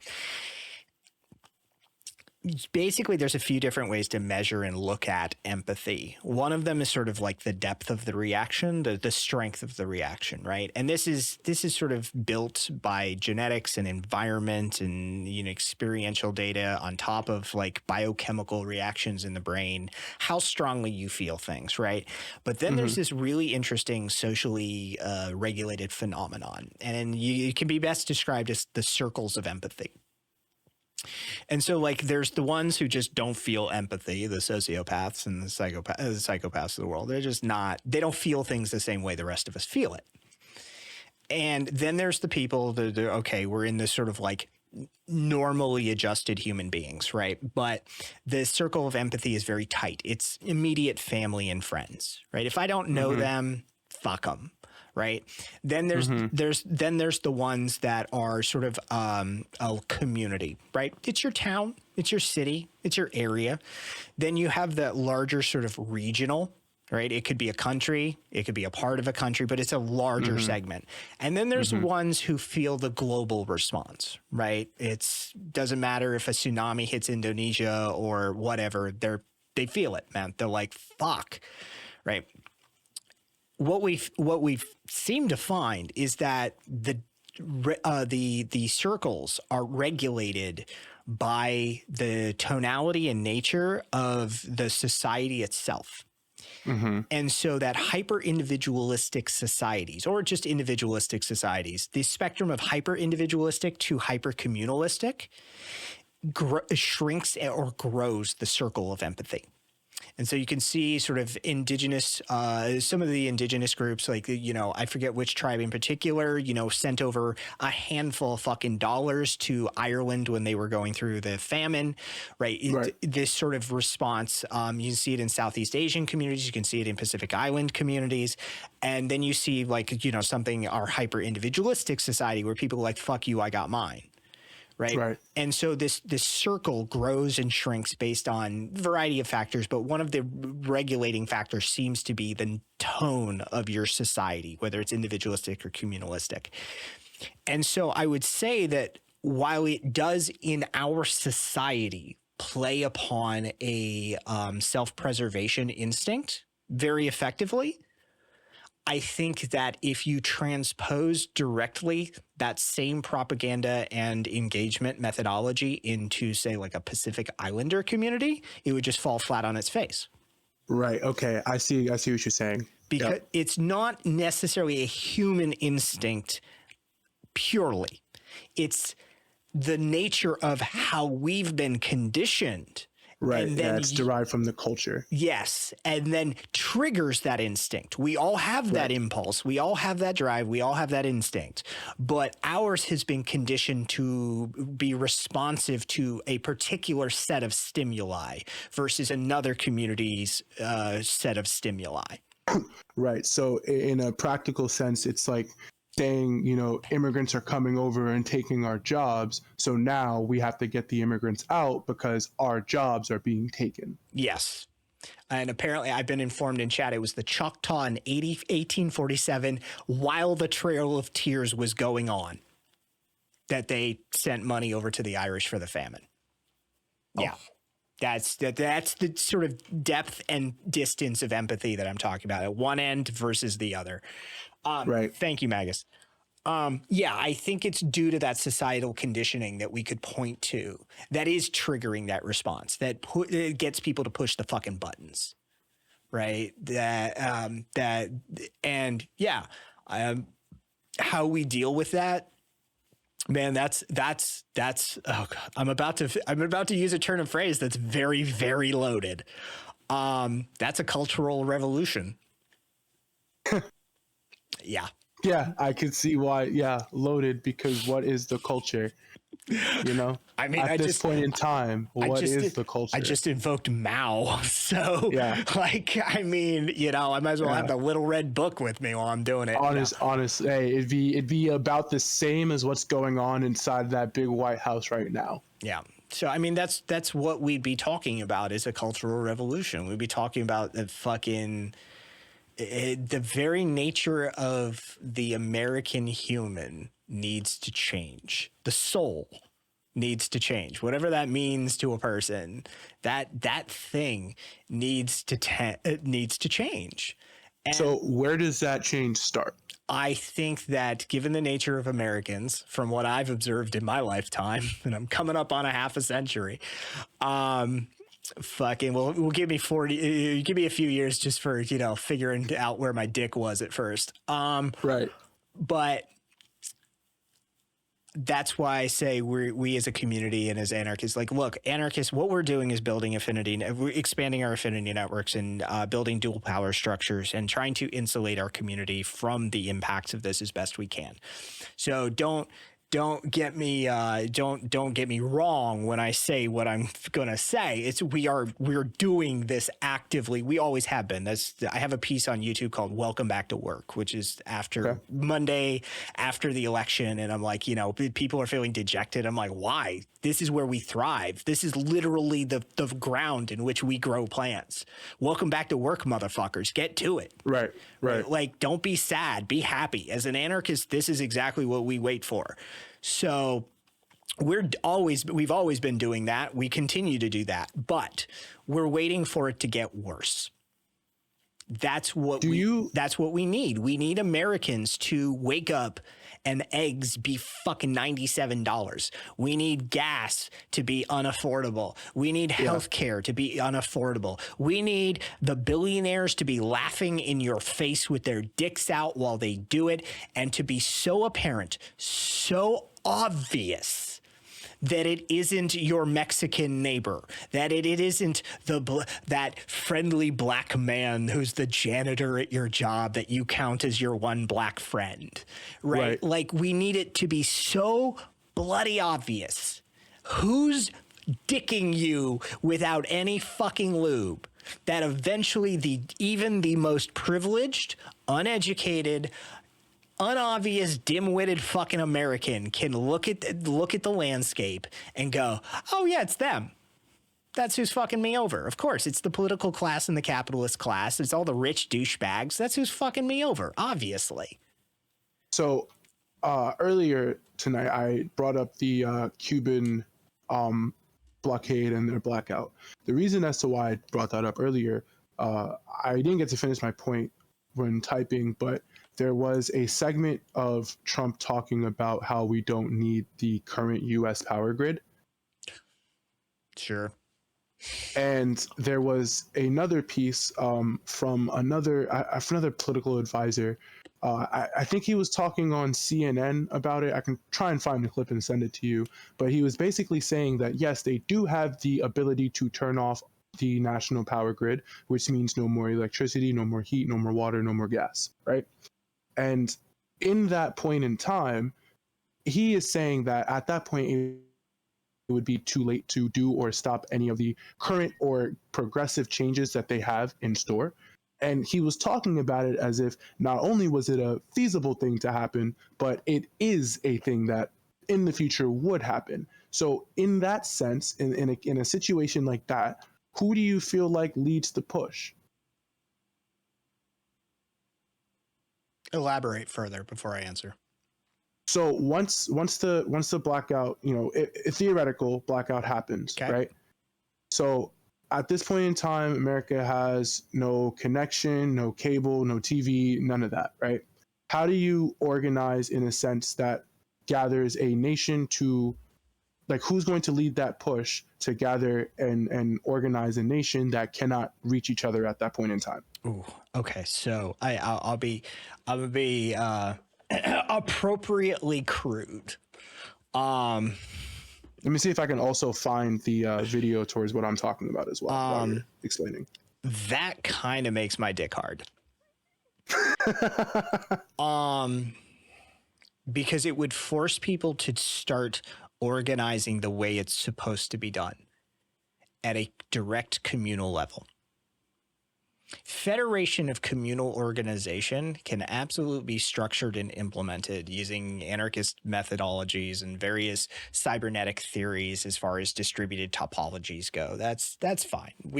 I've had that discussion at like in depth. I fucking can have that discussion in depth, but we'll just leave it at that. That's absolutely doable. You can take nodal segments and federate them and integrate them and network them. No big deal. But what it would force is Americans to go out and talk to their neighbor. Right. Because that's where the grassroots starts.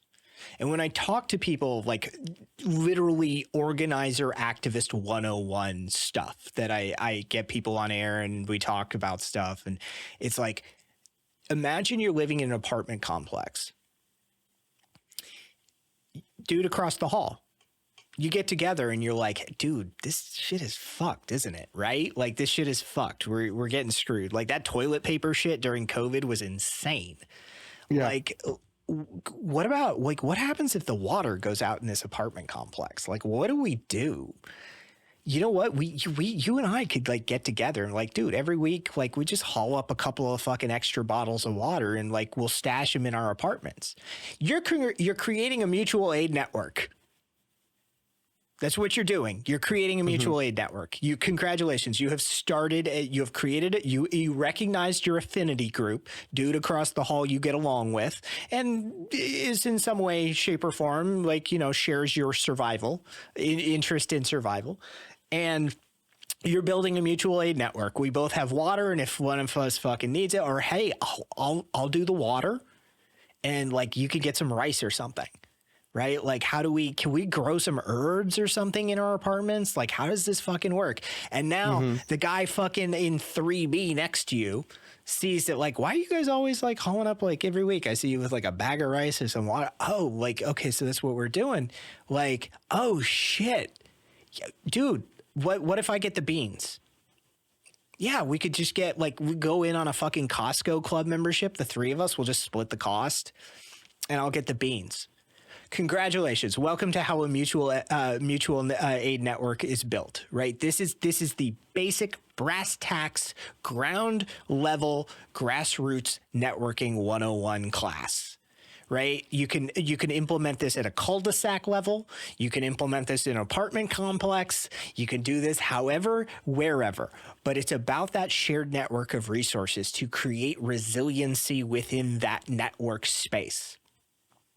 And so in that instance of a nationwide blackout, congratulations. Many people are going to be traumatized and not make it through probably. All right. There's going to be casualty for sure. For sure. But one of the benefits of one of the outcomes downstream from when power eventually gets turned back on, however it does.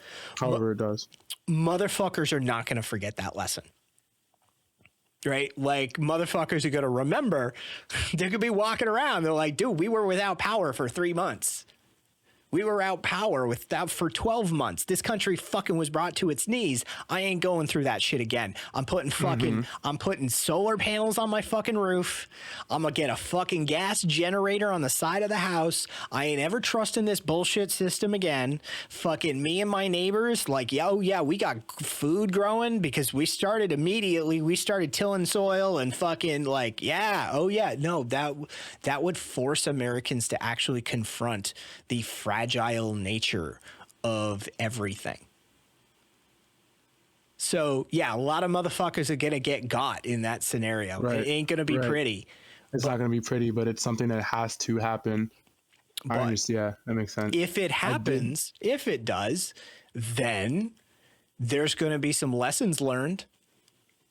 Yeah, and like, as you know, my degree was management of information systems. I dropped things like cybernetic theory, which is not about fucking robot arms, but cybernetics is this sort of, you know, it's an information theory field.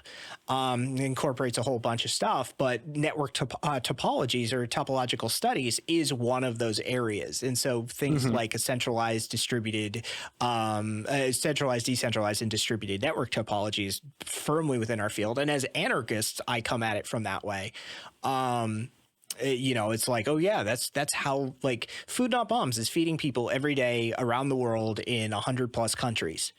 There's no central command of Food Not Bombs. There's no central doctrine. There's no distribution hub. There's no like point. That's just happening. As an organization, it is feeding people in 100+ countries regularly, every day, Right. all across the fucking globe. And nobody had to organize that shit at an oversight level. Right. That's the ideal. That's the ideal. You want a system, a network, a topology, a modality of operation that is resilient. And the most resilient is a distributed topology. You can't have these centralized nodes that everybody is hyper reliant upon. And we're reaching a technological zenith in our society where we can start to do that. For a time, centralization and decentralization and the sort of the nodal layout that we were operating under was the optimal methodology. It just was. Like, that's how it works. But we are growing technologically to the point where now we can start to talk about a fully distributed power grid, where production is done at least a local level, if not a hyper local level. Like each individual device, each individual property, housing, complex, et cetera, and so forth. And the same goes for a variety of resources. There should be, I mean, every city should be responsible for some percentage of the production of food growth. This should not be like, you know, 3-day fucking 3-day just-in-time delivery systems. There should be some sort of emergency mechanism where 25% at least, and you can go on rations at the very least sort of territory. Depending on, you know, like I said, I'm in Las Vegas, but we're 98% conservation rate on all water here. We're one of the most water efficient places in the world. Our energy is hydroelectric and solar for the most part. And so like, yeah, like we should just build a giant fucking fuck off complex that is publicly funded, that is just like towered hydroponics or something, right? Like that should just be a thing we're doing. And every major metro area should be doing that. And like, you know, these points of like failure, because that's what they are. They're points of failure, should be addressed fundamentally, systemically, and in a distributed fashion that takes into account a cascade failure. Well, honestly, very well put. Yeah.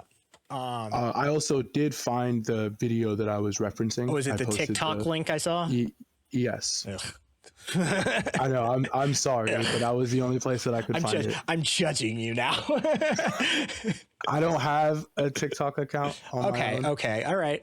I like you now. Yeah. All right. I'm considering deleting the rest of my social medias as well at this point, but I also still want to be up to date with things that are happening. And I don't think that watching the news is the best way to have that happen. Neither is trusting whitehouse.gov anymore, ever since they started launching Hunger Games-esque propaganda videos on entry to the site. I'll be real with you. Anything that ended in .gov was already suspicious, but yeah, they were. I mean, look. You know. I went there specifically to see executive orders and legislation that was being passed. One of the most interesting ones that I found was the removal of gifted or receipts on gifted and endorsed income. Okay. Yeah. No is the only one I trust. Cricks. No has usually been NIST, NOAA, Yeah, the math and measurement and scientific organizations are usually fairly reliable. Well, now you can't even say that because they have a Yeah. bar on words that are for anything relating to critical race or gender theory. Well, I mean, heaven forbid the tunas turn out to be a queer. Heaven forbid. Yes.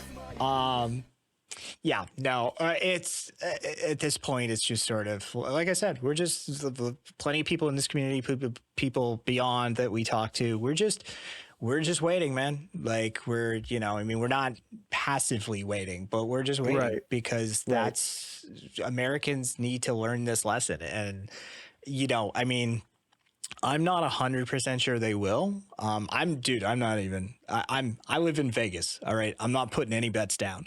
All right. Fucking. Yeah, I feel like it's going to get a lot worse before any type of positive change happens.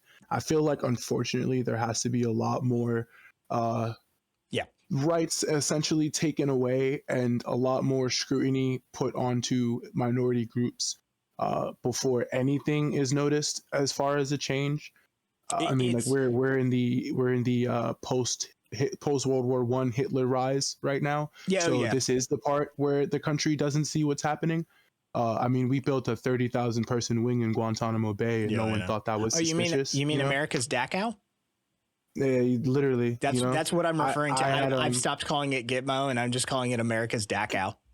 I stopped calling ICE and started calling them Gestapo. So we're in the same boat. Yeah, we're in the same boat. Yeah, it's like, dude, that's our first concentration camp. I mean, not first historically, but that's it, man. That's the first concentration camp. So we might as well just call it Japanese internment camps were just test runs. Yeah. So yeah, all just test runs. That shit, that's just gonna turn into an extermination camp. Yeah, I mean, hey, if like when I was still in or a mobilization we had in Texas was on a reformed Japanese internment camp to the point that they had to bring in shower trailers because they didn't want to clean the actual bathrooms there. Yep. I remember when what was it? It was the those reused Russian rigs that they were using in fucking Afghanistan. Afghanistan, yeah. That would shock. The electrical was so fucking janky in it that like you'd be taking a shower and you get fucking electrocuted. Yeah, you'd get electrocuted. Yep. You would get electrocuted. There was I mean, there's so many other faulty things that were being used at that time. It's so graveyard of empires, man. It's like I have tinnitus now because of fucking tank shells. So of course. They would tell us, obviously most people probably don't know, but inside of most like Abrams and M1 tanks, anything that has like that long barrel shoots out 25s or whatever, right? There is a bag that goes over it to decrease the noise compression from inside of the barrel so that everyone in the compartment doesn't get like suction cupped out whenever it fires. They have those removed on most of the weapon systems that they have. So when you're inside of that tank while it's firing, you take the full concussive force of that chamber. Yeah. And hey, good news. Don't worry. Our corporate partner 3M made your ear protection. You'll be fine. Right. Yeah. Let me just stick something in my ear. That's also, there was a recall on those. Oh yeah. Mind you, which is probably why you're saying it, but it's just none of them like worked. It's ridiculous. It didn't work. It didn't. Yeah, it just straight up didn't work. I'm living proof of that. Like it's just straight up didn't work. 3M just made hearing protection that was just some shit you had to stuff in your fucking ear or cover your ears with that did not work. We had whole classes teaching people how to lift their ear with teapot pose, lift your ear up and slide it in only 3/4 of the way in. And then that shit still blew my fucking eardrums out. And now I have a constant ring in my right ear. Yep. Did not work. Yeah, dude, you should fucking, I don't know if the lawsuits are still fucking with you. You can get that settlement out of 3M, but we did. I did. Attaboy. I mean, it doesn't mean shit now because they're coming for the VA too, but I got my disability already settled in. I've been. Nick said, I remember my brother bitching about the earplugs. Yep. Yeah. It's fucking, yeah. Yeah, I remember. Yeah, exactly. You remember your brother. Exactly. It's the same thing. You know, it was one of those things where, you know, they gave you that option for free, but you were also allowed to go buy your own ear protection. Funny how Just that the works. same as you were allowed to buy your own everything else, And because the stuff they gave you was like- shitty and they wanted you to invest. like your own carrier plates and Right. Your own Christ. carrier plates, your own actual plates, your own straps, your own attachments. fucking. Motherfuckers was buying patches to put on their helmets. Like, Yep. Yeah, we shipped a lot of motherfuckers without appropriate gear. oh man. Meanwhile, we shipped people who had bodily injuries still, and had to and forced them to sign waivers just so they could be there and be a body count. meanwhile, you see the like mobile fucking Pizza Hut and Subway fucking kiosks getting rolled out the back of a 107. Man, we were staying on Camp Arif John, and I was eating Papa John's and Hunt Brothers wings almost every fucking night. Yep. Like Subway, KFC, all that shit was there. Oh, fucking. But mind you, also, this was earlier in, I think, 2020, 2019-2020-ish, around the time with the Iran missile crisis. I'm on Saudi Arabia during the missile strike in a bunker, missile draining over my head. I'm on my phone, scroll on Instagram, looking at people make memes about the situation I'm currently in. Looking at memes about, oh, Iran got drones, and I just shot one down earlier that day. Fucking. One of my former bosses was stationed over in Bahrain, and Bahrain was nice, actually. he had a housekeeper. Oh my gosh, really? Yeah, that base is fucking off the chain. Not the NSA, but the RCC. Yeah, the RCC one. Yeah. I haven't been that one. Like they fucking, dude, he had like private, like they have houses, and he had a housekeeper. Oh yeah. Yeah. Oh yeah. Yeah. Like he was fucking chilling. Yeah. Same. It was like that. In the Kuwaiti naval base. You know where it's like Saddam's base was. Same thing there. They rolled out all, like, because that's where they, like, the Kuwaiti nationals like live. That's where their military lives. They have a whole nother section just for American soldiers. Just American soldiers' houses. Yep. Just, you know, they get to have their own houses, maids, marriage barracks, all that right there. Did you do you see the embassy we're building in Lebanon? Shit. We're just taking over place after place. Homie. Putting footing in place after place. Does anyone not realize that? Largest facility globally. It's 43 square miles. Like, what do we need that for? In Lebanon. In Lebanon. Like, what do we need that for? It's huge. It's massive. There's I would like to think we're like hedging our bets on Israel. We're like, we're just gonna build this thing over here. just in case. Just, you know, if this doesn't go the way that we say, don't mind us. Ethnic cleanse them, then, you know, we'll see what happens. It's gonna be over here. Don't mind us. Like, it does not make any sense. Yeah, it's this massive fucking project. That's like the earthworks are in there, and yeah. Yeah, it just blows my mind that people can't even, like, just make the simple connections. You know, like all these places that we're like trying to expand territory and just even talking about it, like, you know, Panama, Greenland, 3 Mile Island opening back up, fucking Gaza, all that shit, right? The only other people who have interest in those places specifically is Russia, and our commander in chief still owes them fucking money from the 80s. Like, it doesn't make sense how people can't put in, like, the simple connections that this man is implicating like destroying U.S. infrastructure to give it back to another power. Here, I'm putting it on stream screen. I see. This is the we're building. This is the start of it. This is the start of it. Yeah, we're not even, dude, we're just starting. What the fuck? Yeah. Yeah, exactly. Embassy. What are they using to build this? Like, what money are they using to build this? I mean, bullet and bomb money. The same shit, man. They just gave if you could, I can't remember the weapons manufacturer, but then they just gave one of like $1 million something to build a fucking train on the moon. I'm pretty sure. Hold on, I can get you. So yeah, it's gonna cost $81 billion. Oh my god! Oh no, the best part, it cost $1 billion to design.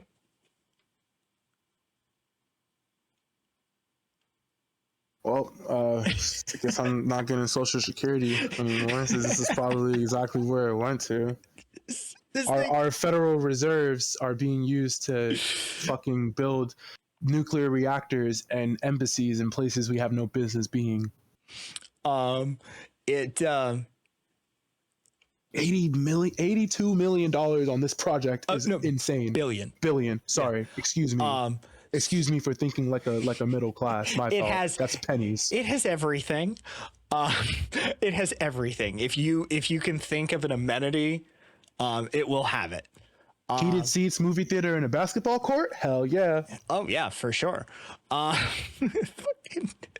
And it has all of that and the support facilities necessary to keep it running without Lebanon's intervention.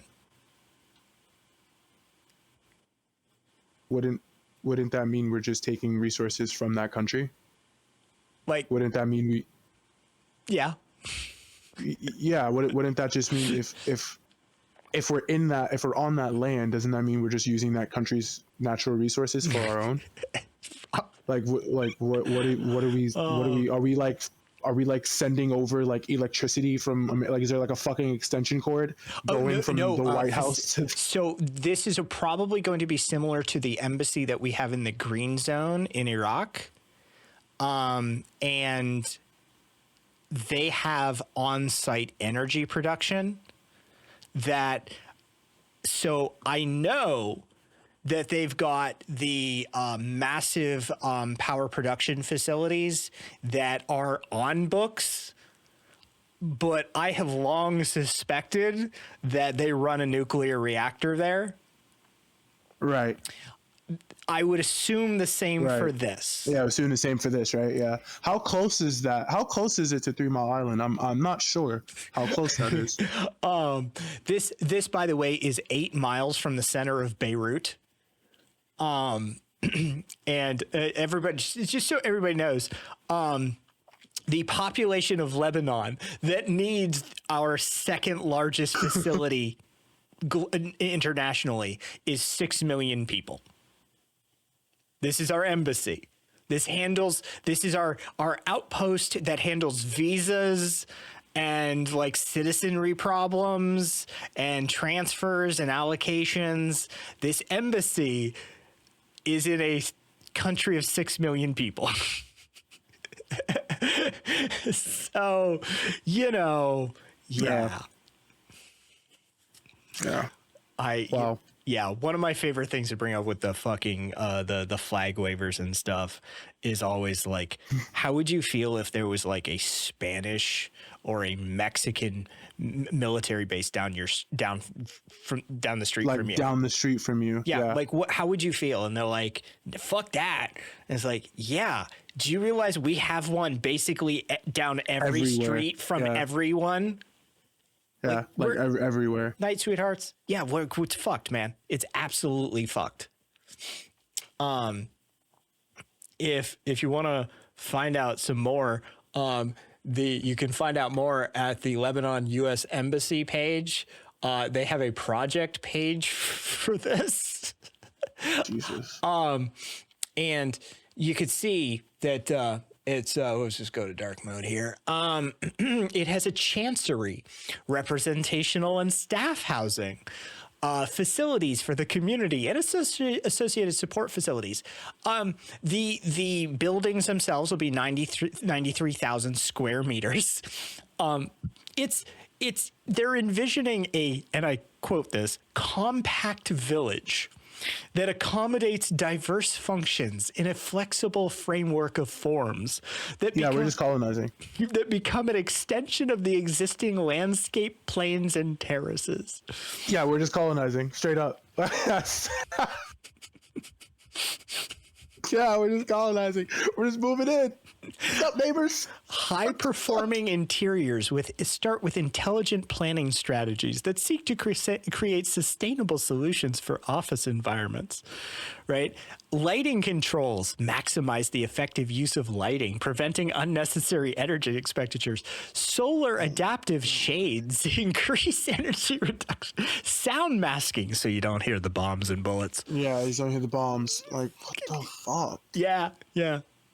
Fuck shit, it's we're just straight up colonizing. Yeah. Like not even trying to hide. We're hiding it in like jargon. Oh man, it's fucking wild. Yeah, that's our new embassy fucking facility in Lebanon. Like, why do we need an embassy in Lebanon of all places? Oh no, a new one. We already have one. We already have one. Yeah, we already have one. Yeah, we're making another one so that we can. There's a method of war that's similar to basically what America is kind of doing everywhere, where I can't remember the exact term for it, but it's basically like taking over small parts and small pieces of a country that would be otherwise unlawful or illegal to do it as the whole, but you're like slowly just kind of deep rooting yourself into certain small parts of the country until it's allowed to invade at a mass. I can't remember the exact term for that for that style of war, but I'm pretty sure that's the approach that we are currently taking towards the rest of the world right now. I mean, it's weird because it's at odds with like the doctrine of the current administration. So it'll be. I think it's called cancer, pretty much. Metastasization. I mean, the first thing that popped in my head was irregular warfare, but that's not it. I can find it. But I was watching something on this. Fungus colonization. It'll be interesting to see how that plays out because it's at odds with, the sort of Trump-esque doctrinal policy. Salami slicing. That's what it's called. Okay. Yeah, it's the act of taking. Yeah, you would take smaller parts of a country, just say like the Philippines, right? You would inhabit an island at a time. Has that been? And okay. Go ahead. Well, I was just thinking. Oh, sorry. Because I'm familiar with it, but it's the rounding error hack. Yes. Okay, so we've started using that elsewhere as well. Okay. Yes. Okay. Yes. All right.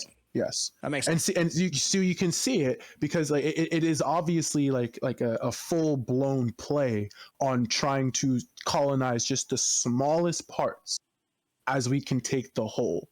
Yeah. Like I would not be surprised if within the next 20 years, Lebanon and various other countries in that region are now U.S. territories.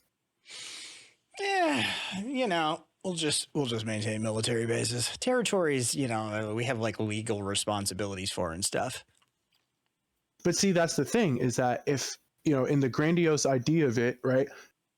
I guess actually, no, you're right, because they could still oppress the country without actually claiming it. Yeah. Like look at how much of a headache Puerto Rico has been. Right. Like we don't want that headache. We'll just install a military base there. Well, actually, aren't they trying to change the current infrastructure of Puerto Rico as well? Oh, Jesus Christ. It's such a shit show. Yeah, aren't they trying to make Puerto Rico like not Hispanic anymore? I mean, that's you mean the Logan Paulification of Puerto Rico? Yes. I spent a bunch of time down there. It's one of my favorite places. The Caribbean's one of my favorite places. The tax haven program that was pushed through. So fun fact. Puerto Rico has a string of governors basically that would be just as at home in Illinois as to how many of them end up in jail. So most of them end up in jail on corruption charges. Just historically, contemporarily, take your fucking pick. Most of them end up in jail. And so, yeah, that tax scheme that they've got going on was the product of an administration and governorship that was bought and paid for.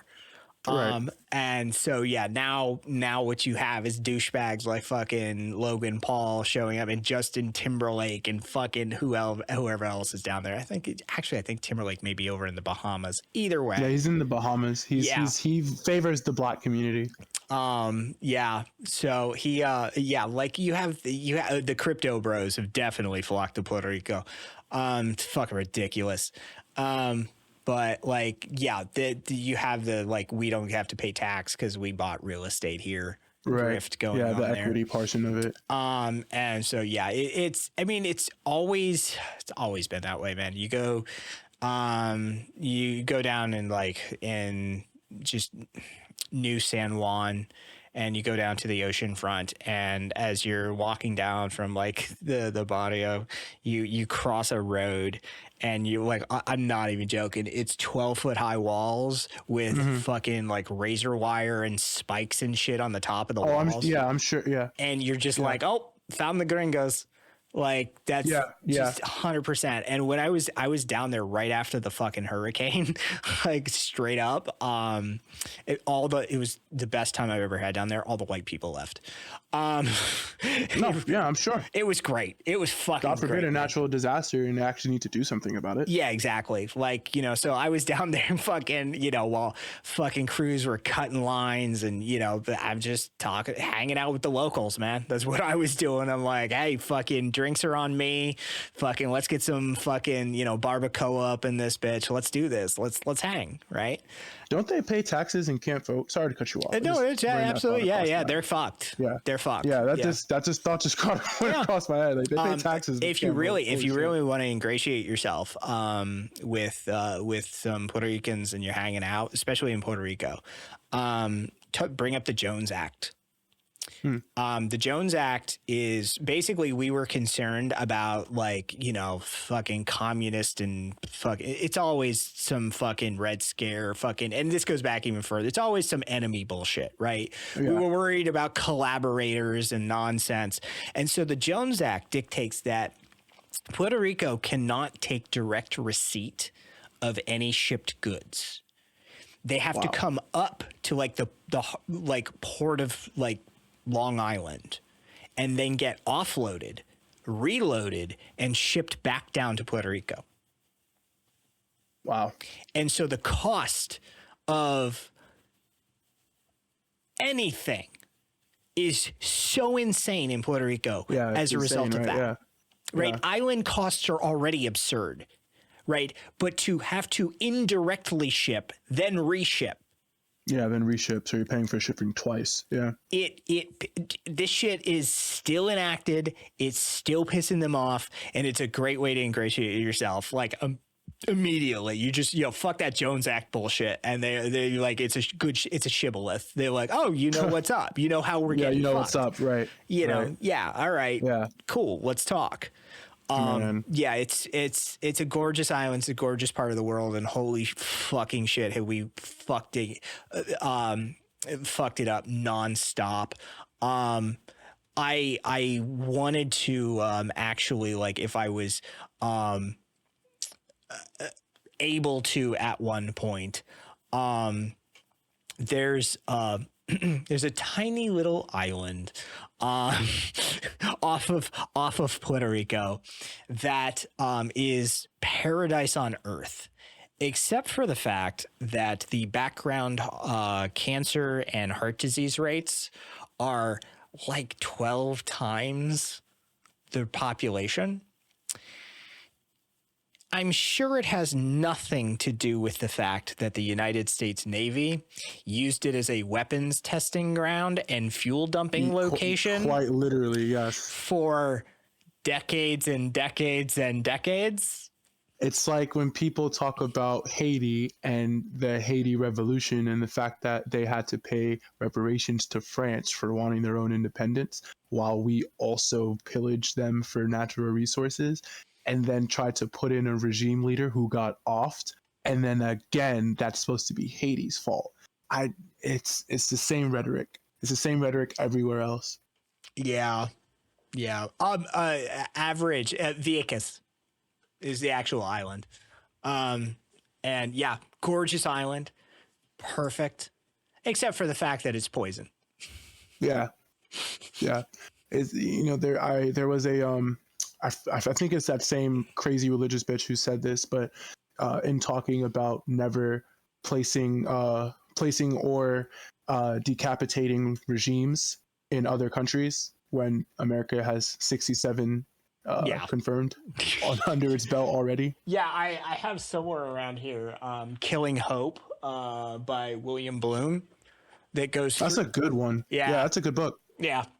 Fucking like, dude, that's our favorite pastime. Are you kidding me? Yeah, that's great. That's great. Actually, that's really good. Yeah, sit there and just go through all the fucking regimes that America has placed and then killed and then placed and then killed. Yeah. Decapitation methods never work. It has never worked for any government or any rule, but for some reason we think that if we do it and put someone there, it'll work. But man, we're magic special white people. Like when we do it, it's different. Yeah. Fucking. Yeah, when we put a leader there, we're putting him there for democracy. You ever read Tales of an Economic Hitman? No, I haven't. That's a good one too. That's a good one too. That dude got his hands dirty. And yeah, he lays it out. He's like, it's a 3-step program every time. He said, you show up and you say, hey, we'll cut you a check. And if they say no, then the CIA and the Rangers go to work and they foment the coup. And if that fails, then the Marines show up. Yeah. Simple as that. What's the name of that? Tales of an Economic Hitman. I'm looking that one up right now. Save it. William Bloom. Bloom. Yeah. B-L-U-M. I've read a few of his works, but I haven't read that one. Yeah, Tales of an Economic Hitman. So it lays it out. Like, this is how it works.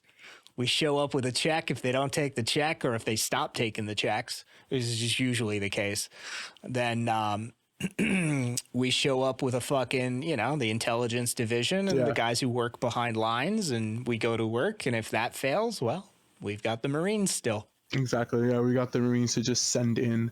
Yep. So yeah, that's a good one. It's just so crazy to me how we as a country can make a decision that affects the entire world.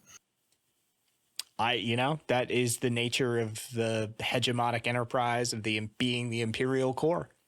Yeah.